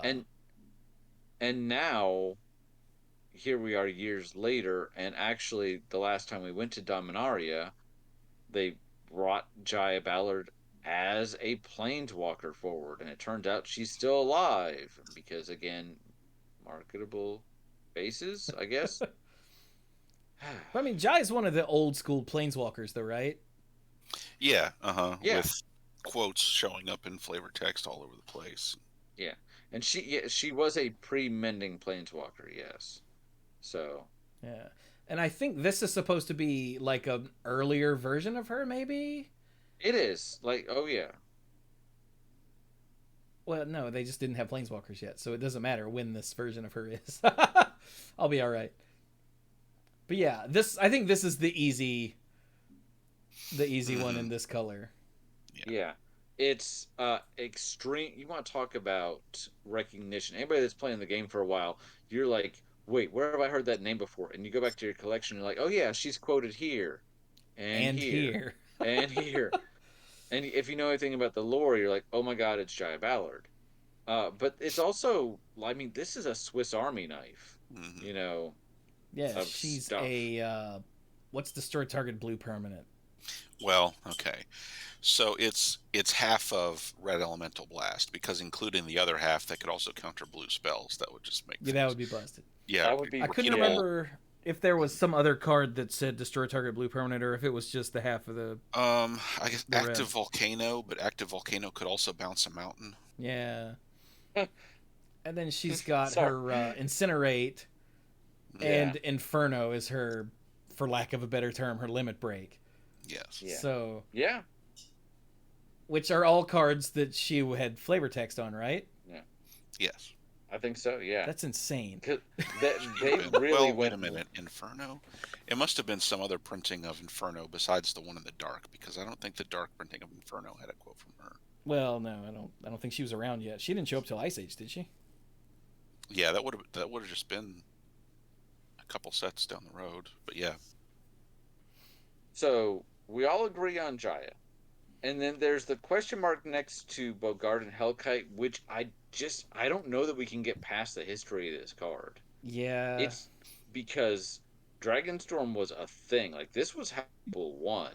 They would suspend their Lotus Blossoms, and then a couple turns down the road, those would get cast. Because remember, when you suspend the card, it only gets cast as a spell when the last counter is removed. So you would cast one or more Lotus Blooms, along with, there were some red rituals at the time, and Mhm. get up to 9 mana, and each one of those was a spell, and you would go and get between 3 and 4 Bogard and Hellkites and cast them all, or have them all enter the battlefield with Dragonstorm. That was a legit win condition, and it not only was it legit, it was like one of the more winningest decks prior to Affinity happening. This So, yeah. This would have been post Affinity. I was gonna say what? That's right. Sorry, I got my sets mixed up. I apologize. Yeah. I mean, So- Dragonstorm originally showed up in Scourge, but it wasn't a thing because there wasn't You didn't crazy have stuff the to do same. with it. Yeah. You didn't have the ways to ramp into it that you do now. Well, you also didn't have And- dragons that did things. Like, Yeah, I mean, you had some Dragonstorm neat didn't become stuff. a thing in tournament Magic until Kakusha was Yeah. printed. Yeah, but it With- was a Hellkite that really put it on the map. Yeah, this So- version of the deck with the Hellkite and the Lotus things was just like, blah. Yeah, this is how you did it. Yeah. Uh, What about anything else? Fortune Thief? I think is fine at rare. Yeah, it's a neat effect. Ib Halfheart is, I love that guy. He's so great. He's exactly where he needs to be at rare, but he's still great, and he still has some of the best flavor text of all time. Yeah. But he's good where he is. So yeah, I mean, I think I'm good with Jaya, and then the maybe Hellkite to help push the set. Like, I could see, like, if we had gone with the Deep Sea Kraken, then I could see, like, the Greater Gargadon being mythic. Maybe. Just because, you know, it's a similar thing of make my suspend go faster, but this one is a little more painful for you, but... Yeah. But it's also a lot more control for you, so... Yeah. Yeah. I feel like I actually saw it at a tournament or two where a player would suspend it and then, like, clear out my blockers and then be like, all right, I'm going to sack all my stuff. Because remember, creatures with suspend entered the battlefield with haste for a turn. And they'd be like, and take 9.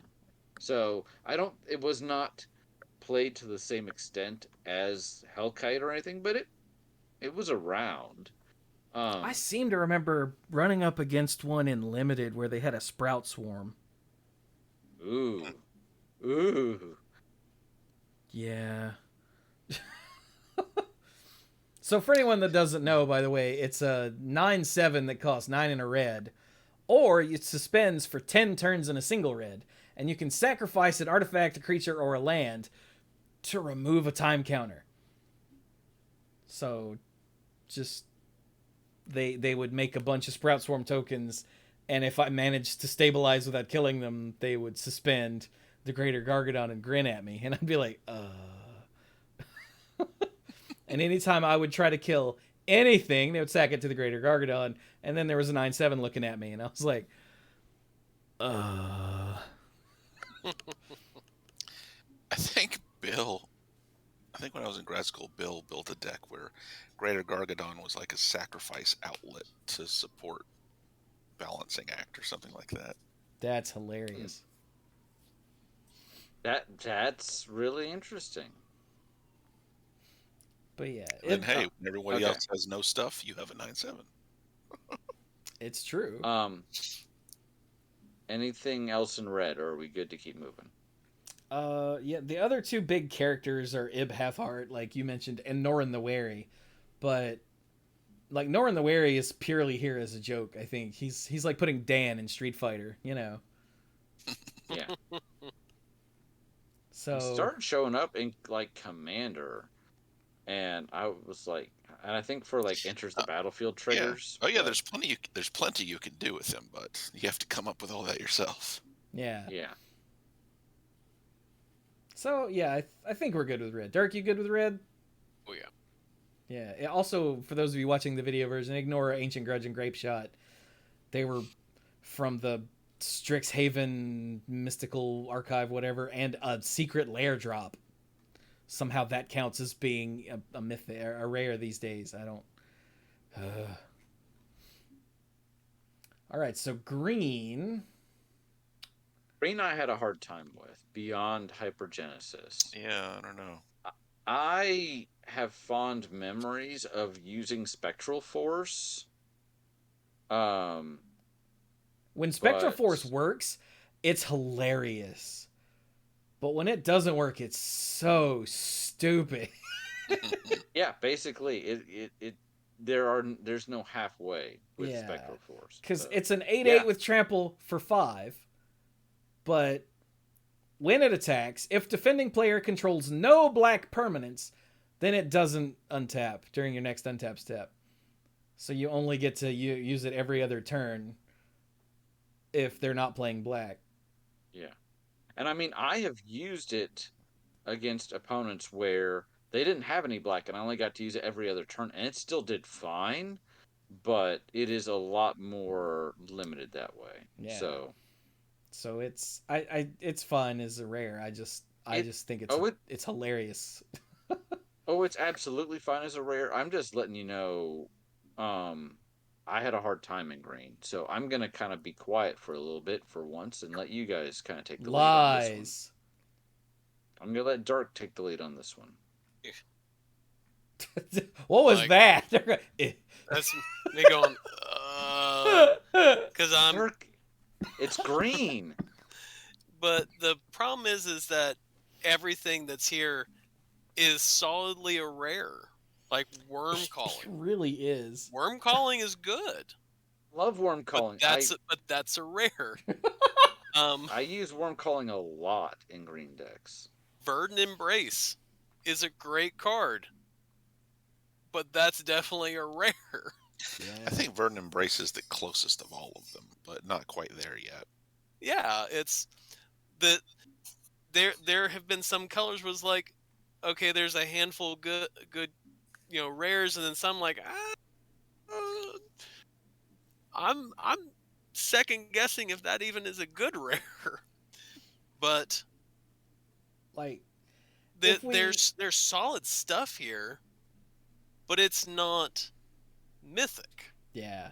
Like, if we go with, like, the recognizable legendary, like we have with, I think, every color but white. Mm-hmm. Yeah, we didn't do that in white. Then it would be Felon. Yeah. Because, now, to be fair, Felon of Havenwood, if you're playing Fungus, is kind of insane. Yes. Oh yeah. Like, Then each you have to be fungus gets playing +1/+1 fungus. for each spore counter on it. And then for a black and a green and exile a fungus card in a graveyard, you put a spore counter on each fungus on the battlefield. Like, the whole thing about the fungus is that they get spore counters all the time, and it's completely insane. But When they like, get a certain number, things happen, right? well, I think you can remove a certain number to make things happen. Yeah, Okay, Yeah. gotcha. Mm-hmm. but like, but that doesn't yell mythic at me. It's ridiculous when you have Thalids, but otherwise it's like meh. Yeah, if Yeah. you're not running those creatures, he doesn't mean anything. And like, I mean, there's nothing wrong with running tribal, but yeah. But like, I could see maybe the Thelonite Hermit getting the mythic just because of its what it's referencing. But because it's a 1/1 elf that gives Saprolings +1/+1, but it has morph, and when you turn it face up, you get 4 Saprolings. So you get 8. Well, yeah, you get 8/8 worth of power, or worth of creatures, just by morphing it up. It's morphin' time. But even so, nuts in my head. you're welcome. Got the sick guitar riff going. Oh yeah. Okay. Oh yeah. But like, yeah, none of these are like whoa enough on their own. Mm-hmm. Yeah. Like, I didn't think I would agree with this, but giving them a second look, I think Mike might be right that Verdant Embrace is the closest, which is awful because it's a stupid aura. Yeah. Yeah. Ugh. But then you get to the colorless, and then you get to the gold, and there's a lot more fertile ground. Yeah. Yeah. So green, I guess we'll just shrug at for now. Yeah. Yeah. I mean, really, yeah. We'll say maybe a couple of these and then move on. Yeah. Yeah. So yeah, It's not like and we're being graded on this, so someone out there is listening and grading us on this. So yeah, Well- multicolor is where we get 7 legendary creatures from the past. Well, maybe not 7 from the past. We get 6 from the past for sure. I don't know if the Scion of the Ur-Dragon was a thing. it Not had been referenced, maybe. this isn't the Ur Dragon itself. Oh, that's right. But it's still a reference to the Ur-Dragon, Yeah. which It is. I guess had been referenced in the past, right? Mm-hmm. But like Dralnu and Ith and Kervek and Mishra and Safi and Stonebrow, these were all names we knew. Yeah. I wasn't really familiar with Stonebrow, but I knew pretty much all the others. Poor Safi. I mean, everybody knows her from one place, but Yeah, she is the flavored text on Lurgoyf. yeah. Hans, run. It's the Lurgoyf. And that's it, right? Like, that's all we had for Safi. Pretty much. Yeah. So, Yeah, I think if again we're going by just like, whoa, I think Mishra has to be a mythic. I had on my list Mm-hmm. Mishra and Scion of the Ur Dragon Yep. because it's Wooburg, and then a question mark next to Drownu and Ith. But I think That those is are probably literally what I've got. wow. Like Wonder Mish and the powered. Scion, and Yeah, then maybe these or one of these. Yeah, that's we are. insane. Yeah, I guess it's because we not know we. insane because that sounds about right. Yeah, And as much as I love Kervek is not mythic. no, he's good exactly where he is. So Excuse me. But yeah, Mishra, especially because Mishra does silly things. Like, Mishra does silly things, and this is the first time he gets a card form other than Vanguard ever. yeah, And he's the brother of Urza. yeah, he's the other half So, of the brothers. yeah, And we didn't get anything Mishra until right now. yeah. Again, Plus, because of the shtick of. Sorry, go ahead. he does silly thing. When you play an artifact spell, search your graveyard, hand, and library for a card with the same name, and put it onto the battlefield. It's just you get double your artifact goodness, and that's ridiculous. Because it really doesn't matter what you cast. If you get two of them, that's ridiculous. They gave Scott M. Fisher a lot of big work in this set. Are you noticing that too? Yeah. Which his style fits with the Oh yeah. mythic legends of yesterday come to life. Yeah. And then you agree with me about the Scion. Yeah, like Yes. this was before we had a Wooburg commander every 20 minutes. And especially this one who was built for commander before commander existed. Like Yeah. Yeah. this card is you could print this card for the first time today and people like me would complain about you printing cards specifically for commander. Like it costs a Wooburg and you pay 2 to search your library for a dragon, put it into your graveyard, and the Scion becomes a copy of that card until the end of turn. Yeah. Like that's This a card- commander card. Like This card works on so many levels. It's the literal most iconic creature type, bar none. Say what you will about angels, vampires, etc. Bar none, it's dragons. And it allows you to search through your library, which could be, I don't know, 100 cards for some reason, or 99.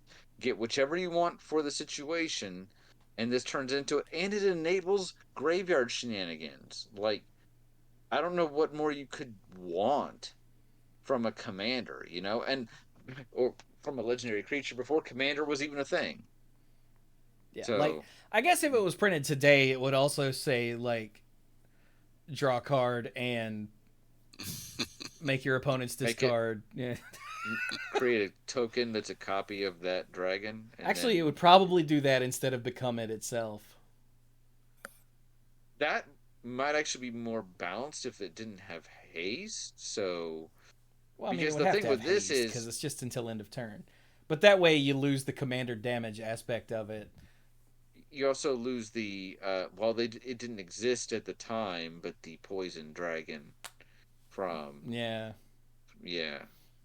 freaking thing. Raza Frazen, Ritza Fritzen. Yeah. But yeah, I think those two are pretty clearly mythic. How about Yeah. you guys? Yes. Dirk? Yeah. I Was- go ahead. No, I was gonna say, was there one that you thought was mythic that we didn't cover? No, because just looking at all these, to me, none really stood out. To me personally, in Okay. all of it. Oh, none of the gold cards. Mm-mm. Oh, wow. Interesting. Mike? Well, first, Dirk, I just want you to know that even though you just dissed the Scion so hard, we can still be friends. It's okay. Well, the Scion for me was the best one just because it searches for dragons. Okay, thank you. We're definitely still friends. Like Mike's first commander deck, or one of his first commander decks. The was first. I know, Scion was deck. the Scion of The the first? Earth Dragon Commander. It was the deck. first one, yes. The first one. So Mike's not playing around. Yeah, I very much remember the dragons coming and having us Eating all your for dinner. face. Yeah.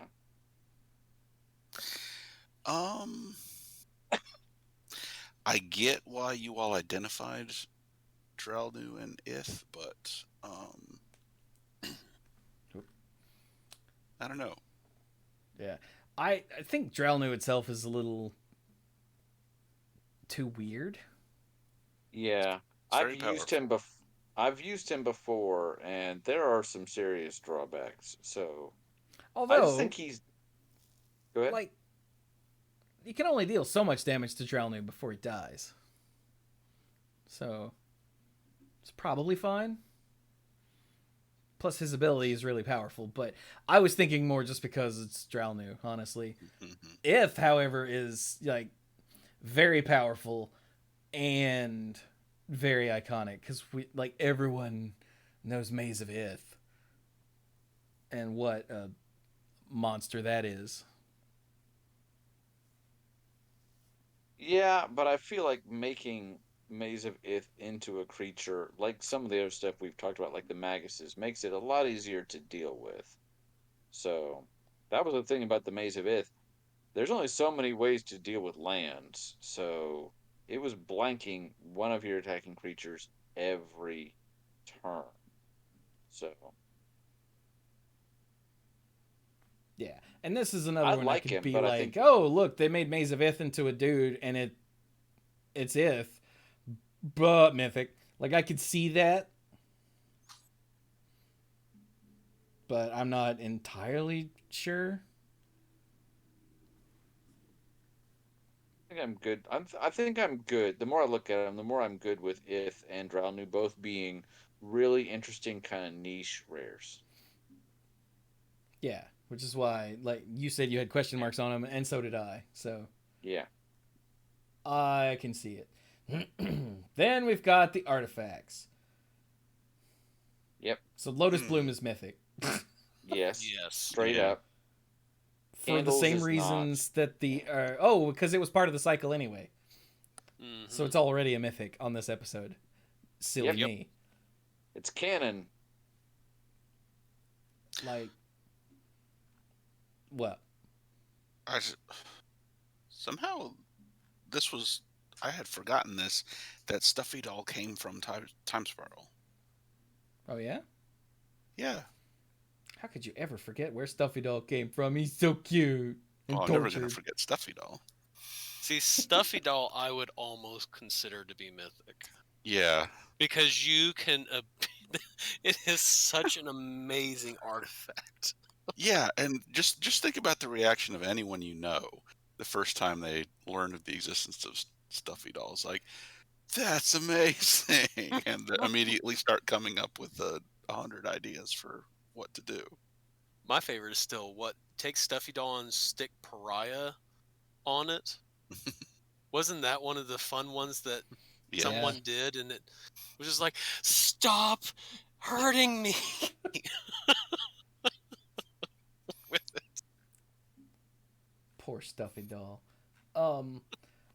Yeah, I honestly had the same reaction, and I thought I was crazy just because I love Stuffy Doll so much. Like, not even what the card does, although I do love that too. But I just love the idea of the Stuffy Doll. You know, the thing that gets tortured in all of the art from back in the day. Because you got to remember, this is a reference to Black Vise and Cursed Rack, I think. And the rack. Yeah. Or was it on the rack too? Hmm. And yeah, like, that's the reference they're making here. The ability is just... I don't think that's a reference to anything. I think that just played off of what the Stuffy Doll did. Yeah, and the fact that, it being depicted in the art of those other artifacts as an effigy of your enemy.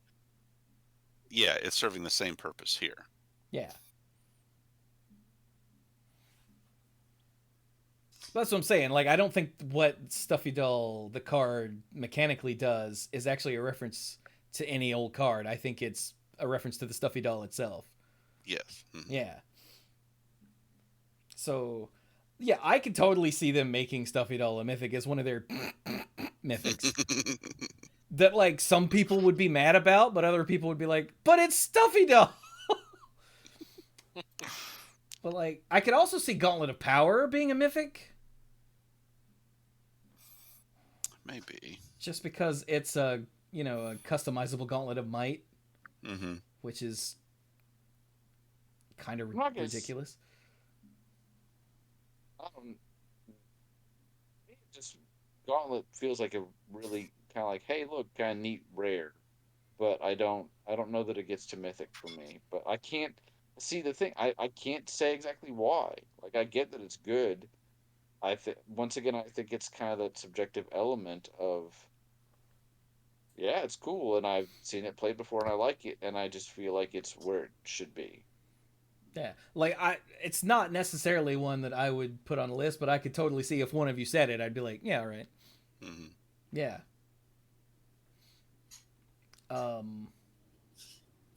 But yeah, the rest of these are all kind of meh. Yeah. Triska Lavas. Yeah, Triskelivus. Triskelivus is neat, but Yeah, is good where it is. it's a mashup of the Triskelion and the Pentavus. Yeah. So, And then lands. yeah, I guess we're good on the artifacts, huh? I think Yeah. so. Yeah, the lands is where stuff can get weird. Like, I can see the Academy of Ruins being mythic. Academy ruins for not only what they do, but kind of what they represent. Yeah. Care Keep, not so much.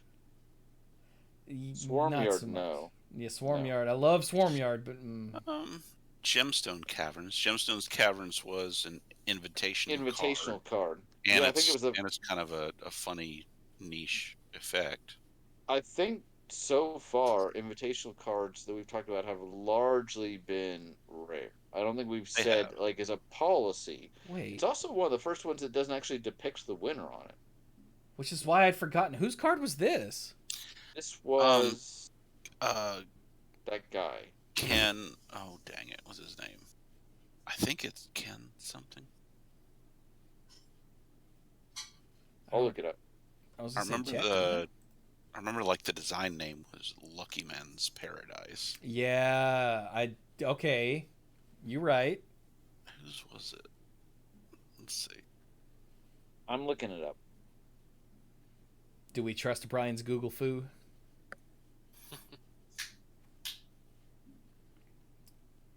What about Vesuva? A clone land just seems like, I know Vesuva is the source of various busted things, but like, even without that, the clone land seems so out there to It's my not brain Ken. even today. Do what? It's not Ken. I'm not going to pronounce I this found it. name correctly. Yeah, Tsuyoshi Fujita. thank you. Wait, who? Say that again. You blinked out. Tsuyoshi Fujita. Really? Mm-hmm. Yeah. I guess because he's not on the card, I have very little memory of this. Maybe he wasn't the winner. Just a second. He did not win the tournament, but it was accepted as it was the most popular among the entries of that tournament in an online poll. Because of that, the card does not feature Fujita in the artwork, unlike the cards of previous winners, and actually further winners. Because he wasn't the winner. He wasn't the winner. But they liked his Okay. card IDs so much. Yeah, I always remembered it as being the invitational card, and it kind of, sort of is. I guess. Unofficially. Yeah, it looks like Terry So won that event, and Rakdos Augur Mage was a resulting card. But was that was a little while later. Like, Yeah, they that waited was- a from that while to do tournament. Yeah, I mean, Yeah. Wizards did things weird back then. that. Okay, so what does the Gemstone Caverns do? If it's in your opening hand and you're not playing first, you may begin the game with Gemstone Caverns on the battlefield with a luck counter on it. If you do, exile a card in your hand from the game. So you're not getting card advantage, but you are getting mana advantage. Yes. And then you can tap to add 1 to your mana pool, and if it has a luck counter on it, it gives you 1 of any color. Okay. I remember now. So if it's in your opening hand, and if you're going second, you can start with it, and it will tap for any color. But to do that, you have to also exile a card from your hand. Yeah. Otherwise, if you're going first, or if you just draw it later in the game, it's just play it, taps for a colorless. Every now and then I can be succinct. That's a weird card. No wonder I forgot what it did. That's a weird card. You can tell a Magic pro made this card. And I mean Right? that with a lot of respect to pros, but... And you can tell people liked it because it was voted on. So it's rare. I mean, is there a little bit of disappointment if you're like, oh shoot, I got a mythic in this pack and it's Gemstone Caverns? I think so, yeah. Yeah. Flagstones is really good, but Lightstone saw a lot of play. well, but yeah, because it was free deck thinning. You put 4 in any deck that needs planes, and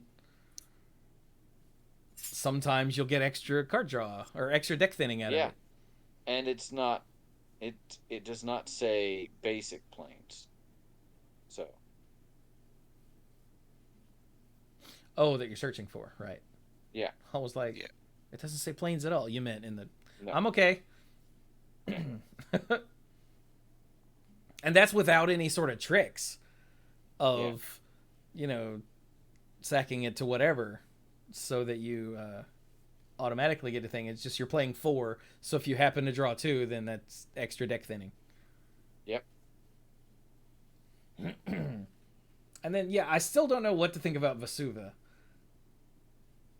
I was like, cloning a land is just such a bizarre thing, even to my brain still today, that it wants to be like, huh? But I don't think so. I think it's a rare, but I think it's one that they kind of like keep an eye on to be like, is this the sort of thing we can safely do? This set also came out like 3 months after Cold Snap. I completely forgot that those 2 cards were in standard together. Yeah. So what's the name of the damn land? Dark Depths. Dark Depths. There we go. Well, that doesn't do anything. Dark Depths and Vesuva. Wait, It what is? doesn't. It doesn't do anything special. The combo is with Dark Depths and Thespian Stage, because then the Thespian Stage doesn't have any ice counters on it. After then what- Right. What the hell was Vesuva? Vesuva was used for something. 12 post, wasn't it? Oh, that's what it was. I knew Vesuva was used in something stupid, but Oh, I could Glimmer not Post, remember yeah. what it Glimmer was. Post. Yeah, it was more posts. Yeah. Because that deck needed more mana. Yes, it did. Yes. I was just remembering it came out after Cold Snap because I figured there was something there. I was like, oh yeah, Dark Depths, but this would also enter the battlefield with counters. So, yeah. Oh yeah, it would, wouldn't it? Unlike, as Mike said, Thespian Stage, which is already in the battlefield, and then just is like, okay, I'm going to be that now, but it's Yeah. already there. So, all the world's a stage, and the stage will eat your face. Dirk, you still awake? So yeah, Well, I mean- it looks like we're all about Academy Ruins because getting artifacts back to your library from your graveyard is insane. Plus, it's the What academy was it? My brain just shut down. Tolarian. Tolarian Academy. It's Thank you. Yeah, it's Tolarian Academy. The after years. So yeah, I think that totally would have been a mythic just because of those two reasons. But the rest is kind of Yeah, kind of For anyone that doesn't remember flagstones, by the way, when it's put into the graveyard from the battlefield, you go get a plains from your library and put it onto the battlefield tapped. And it's legendary. So that's why I say if you're just playing, if you happen to draw more than one, it's free deck thinning. Because you play your flagstones, and then later you play a second one, which means one of them has to go, which means you get a plains. So you're not actually losing any mana. As long as you remember to, tap the one you're going to sacrifice for mana first. Mm-hmm. So yeah. So that was Time Spiral.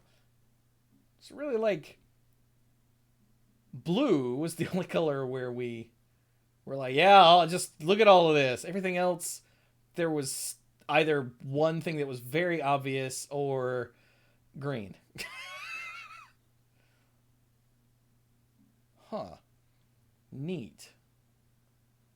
I honestly wouldn't have pegged it to be this way just because I have very strong memories of all these cards. Yeah. And like in my brain they're all better, but looking at it again, what have I done? Looking at it again, it's like, oh, yeah, it's fine. Damn, that's eerie.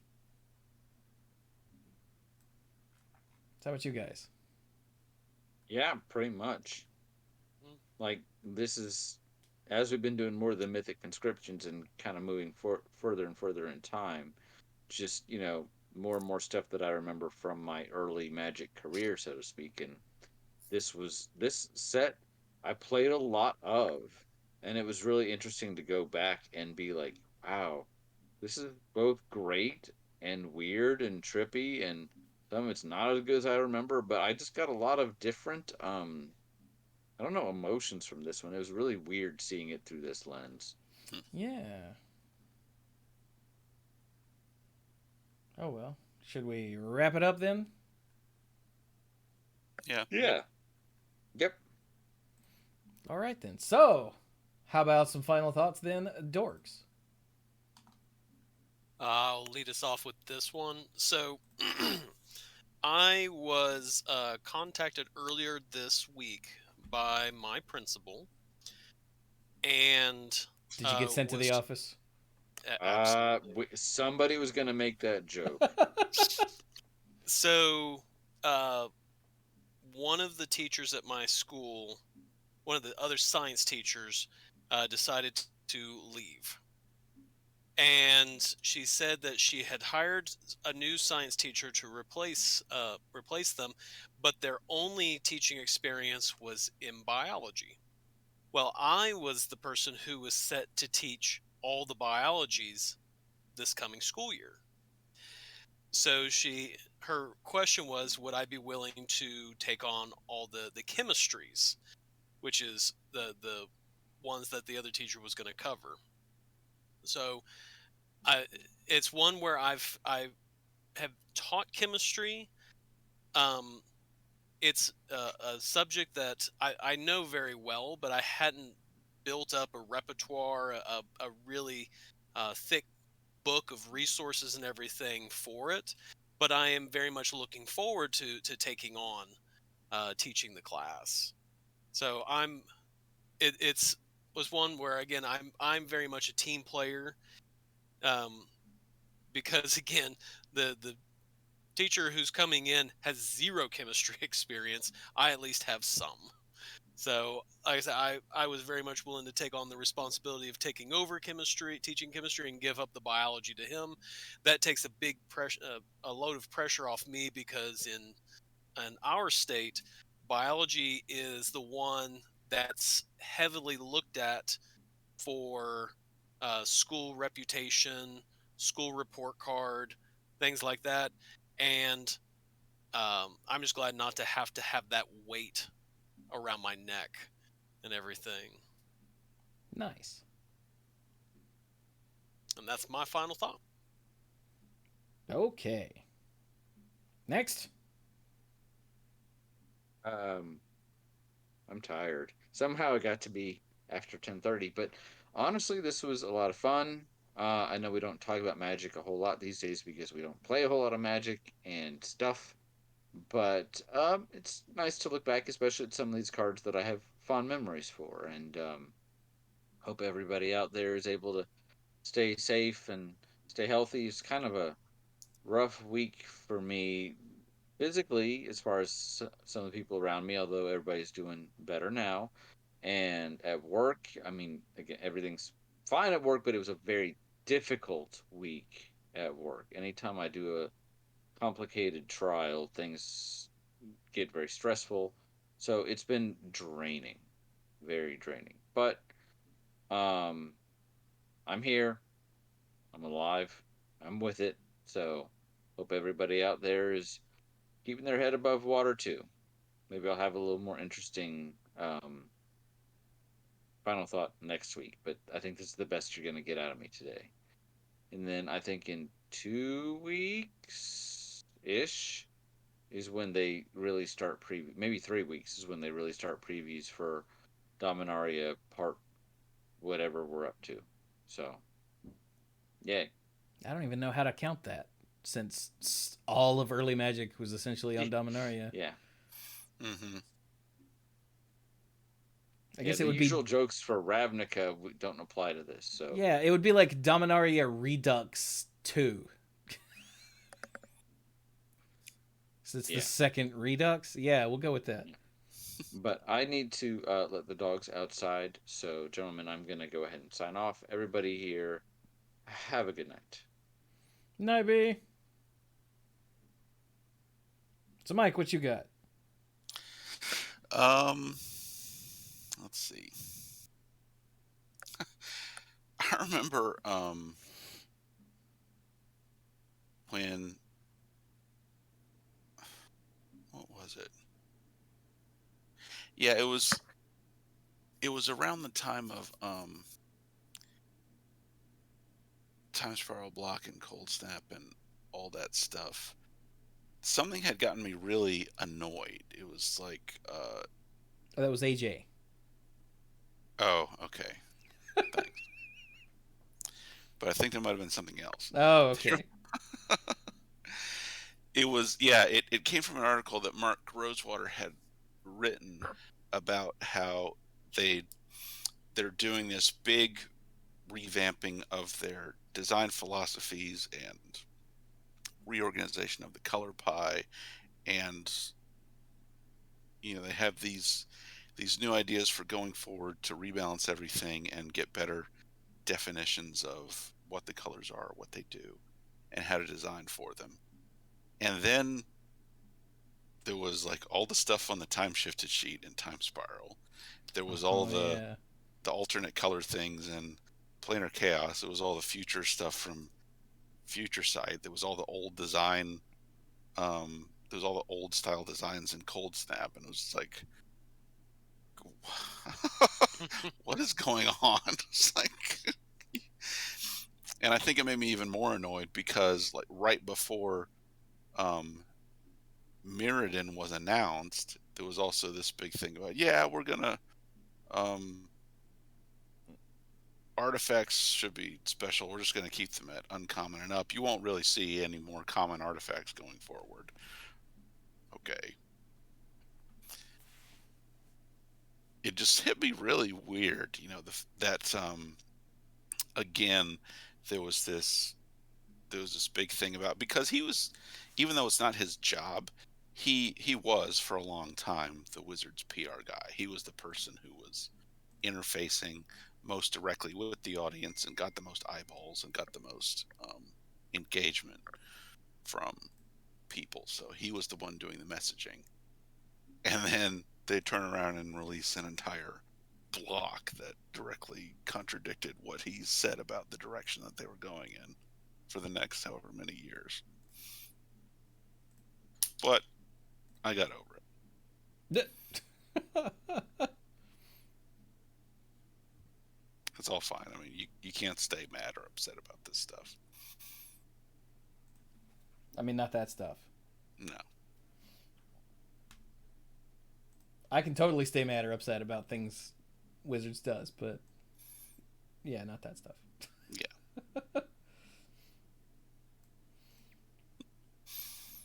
All right. Okay. Yeah, that's what came to mind for me. Well, for me, hopefully, by the time this episode goes public, hopefully, at least the first video from... Okay, so last weekend, I want to say? I don't remember now. Whenever it was, Clues and I... Remember Clues? Yeah, you guys know Clues. Clues and I did a big informational stream, an educational stream, about the new James Webb Space Telescope and the images that at that point had just been released a few days before. And we, like, being, like, Clues is an astronomer, and I, you know, half of my degree is astronomy, and, like, it's been one of my lifelong loves. And watching, like, they blew our minds for just any number of reasons. And watching people go, see the images and go, oh, it's pretty. And that's it.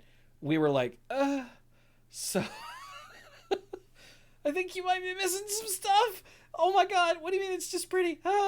So I grabbed Clues and we did a big stream explaining what the deal was with the James Webb Space Telescope and then why these images were so just mind-bogglingly insane.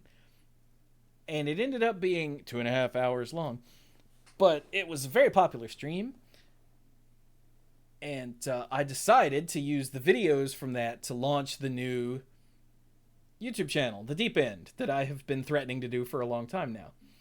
And I poked Cheyenne, and she was like, oh my God, I can get that for you, because I still didn't have the logo for the new channel. Because she'd been busy. She's like, oh my God, let me get that for you. Tell me what you want. And we talked it out. And she goes, okay, give me like a day or two. And tomorrow I'll poke you with the first draft. And then by the next day, she had the first draft. And I gave her some more notes. And by the next day, she'd given me the final logo, which looks awesome. I dropped it on all the social medias if you haven't seen it. And so then I had to create the intro video because she made me the intro animation for Chewie jumping off the diving board and into the mana pool, into the pool and having the logo splash out, you know?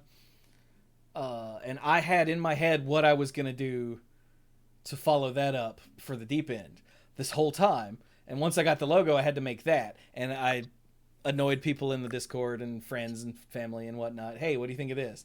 With 3 different versions of the intro till I finally got it where I wanted it. And then I set to work on the videos themselves, and they're going to be... It's not just, here's the stream, done. I've cut it into 4 parts, because a 2.5-hour video is not a way to launch a YouTube channel, I don't think.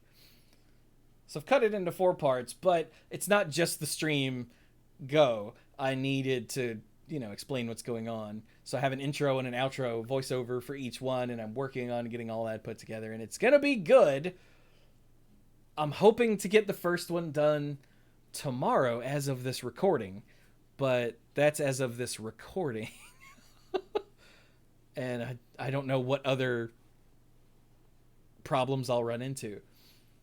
But yeah, I'm very excited about this. I said these 4 videos will be the first things on the new channel. Probably like one a day or every other day, depending on how long it takes me to get all the other stuff put together. And then I'm going to set to work on the first actual video for that. The Deep End is going to be where I put scripted, like, video essay style things. Like, my first video of that sort will be the Defense of the Legend of Zelda cartoon that I have watched the whole cartoon 3 times, and I have pages and pages and pages of notes, and most of the video is worked out in my head. I just have to iron out some final bits and then make it, which I think, weirdly enough, the making it will be the easy part. So yeah, in case you're wondering what happened, like I was posting Rogue Legacy and Cuphead videos at a regular clip, I decided to start working on these, and everything else stopped. Also, the Cuphead video, the second one, should have been done, but I can't seem to edit for more than 15 or 20 minutes without the software crashing multiple times. So it's hard to get through that one. That's the only reason it's not done. But yeah, so I'm very excited, and I hope everyone can go check out the link. If it is posted already by the time this goes public, the link will be down in the description or the show notes or whatever it's called, wherever you're watching or listening to this.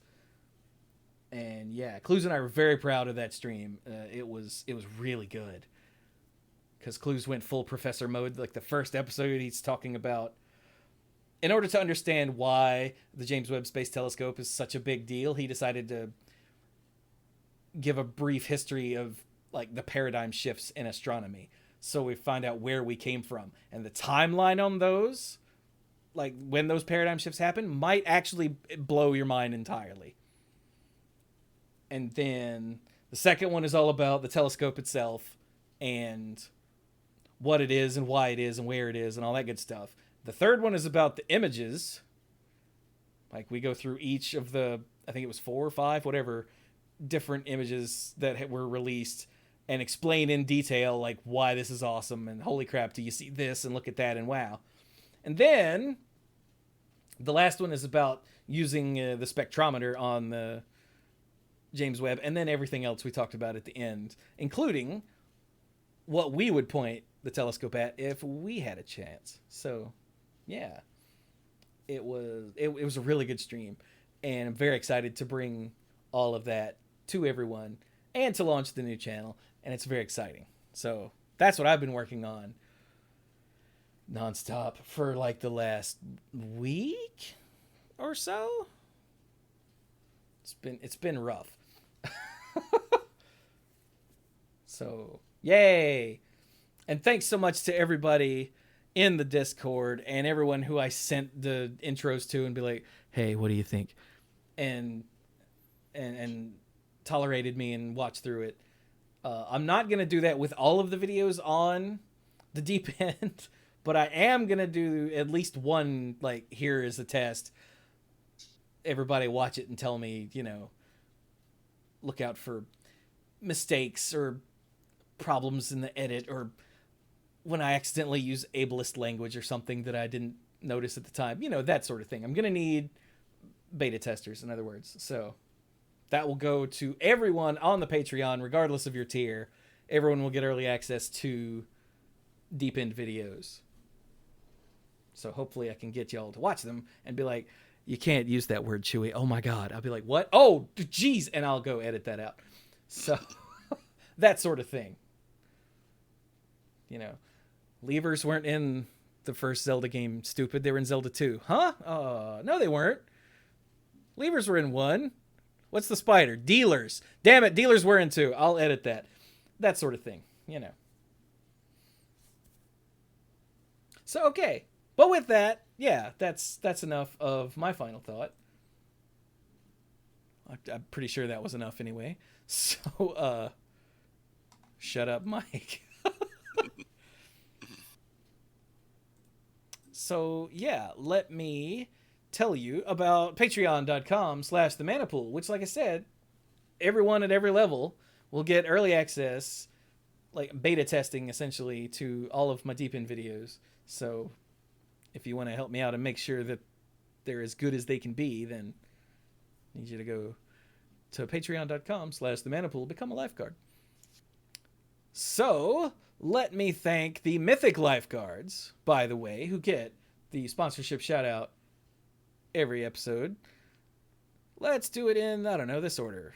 So thank you to the Beast Father, Aaron Goodwine, Al, ALK Alters, Andrew Hunt, Cody Buckowing, Connor Kennedy, Jake Jansons, Jason Doan, Jason Kaus, John Parker, Casey, Kim Ho, Beardy Man, Mr. Dr. Lewis, Gothic Man, PJ McMullen, who didn't sneeze. Where was I? Pinball Witch, Scuzzo, Timu Hellas Haru, and Violet Moon. And to everyone else at every level. And thank you all for listening. And just thank everybody for everything. And thank Mike for turning it off and on again so he could actually join us tonight. Yes. Although you've been on your phone for like the last ever, haven't you? What? Did you not have to hop on your phone? I tried, but I couldn't get it on speakers. Oh. It was not working. Never mind then. So thanks to Mike for turning it off and on again so he could join us. And yeah, with that, we will be done with episode 654 of the Mana Pool. Yeah, thank you all so very much for joining us, and tell us about Time Spiral.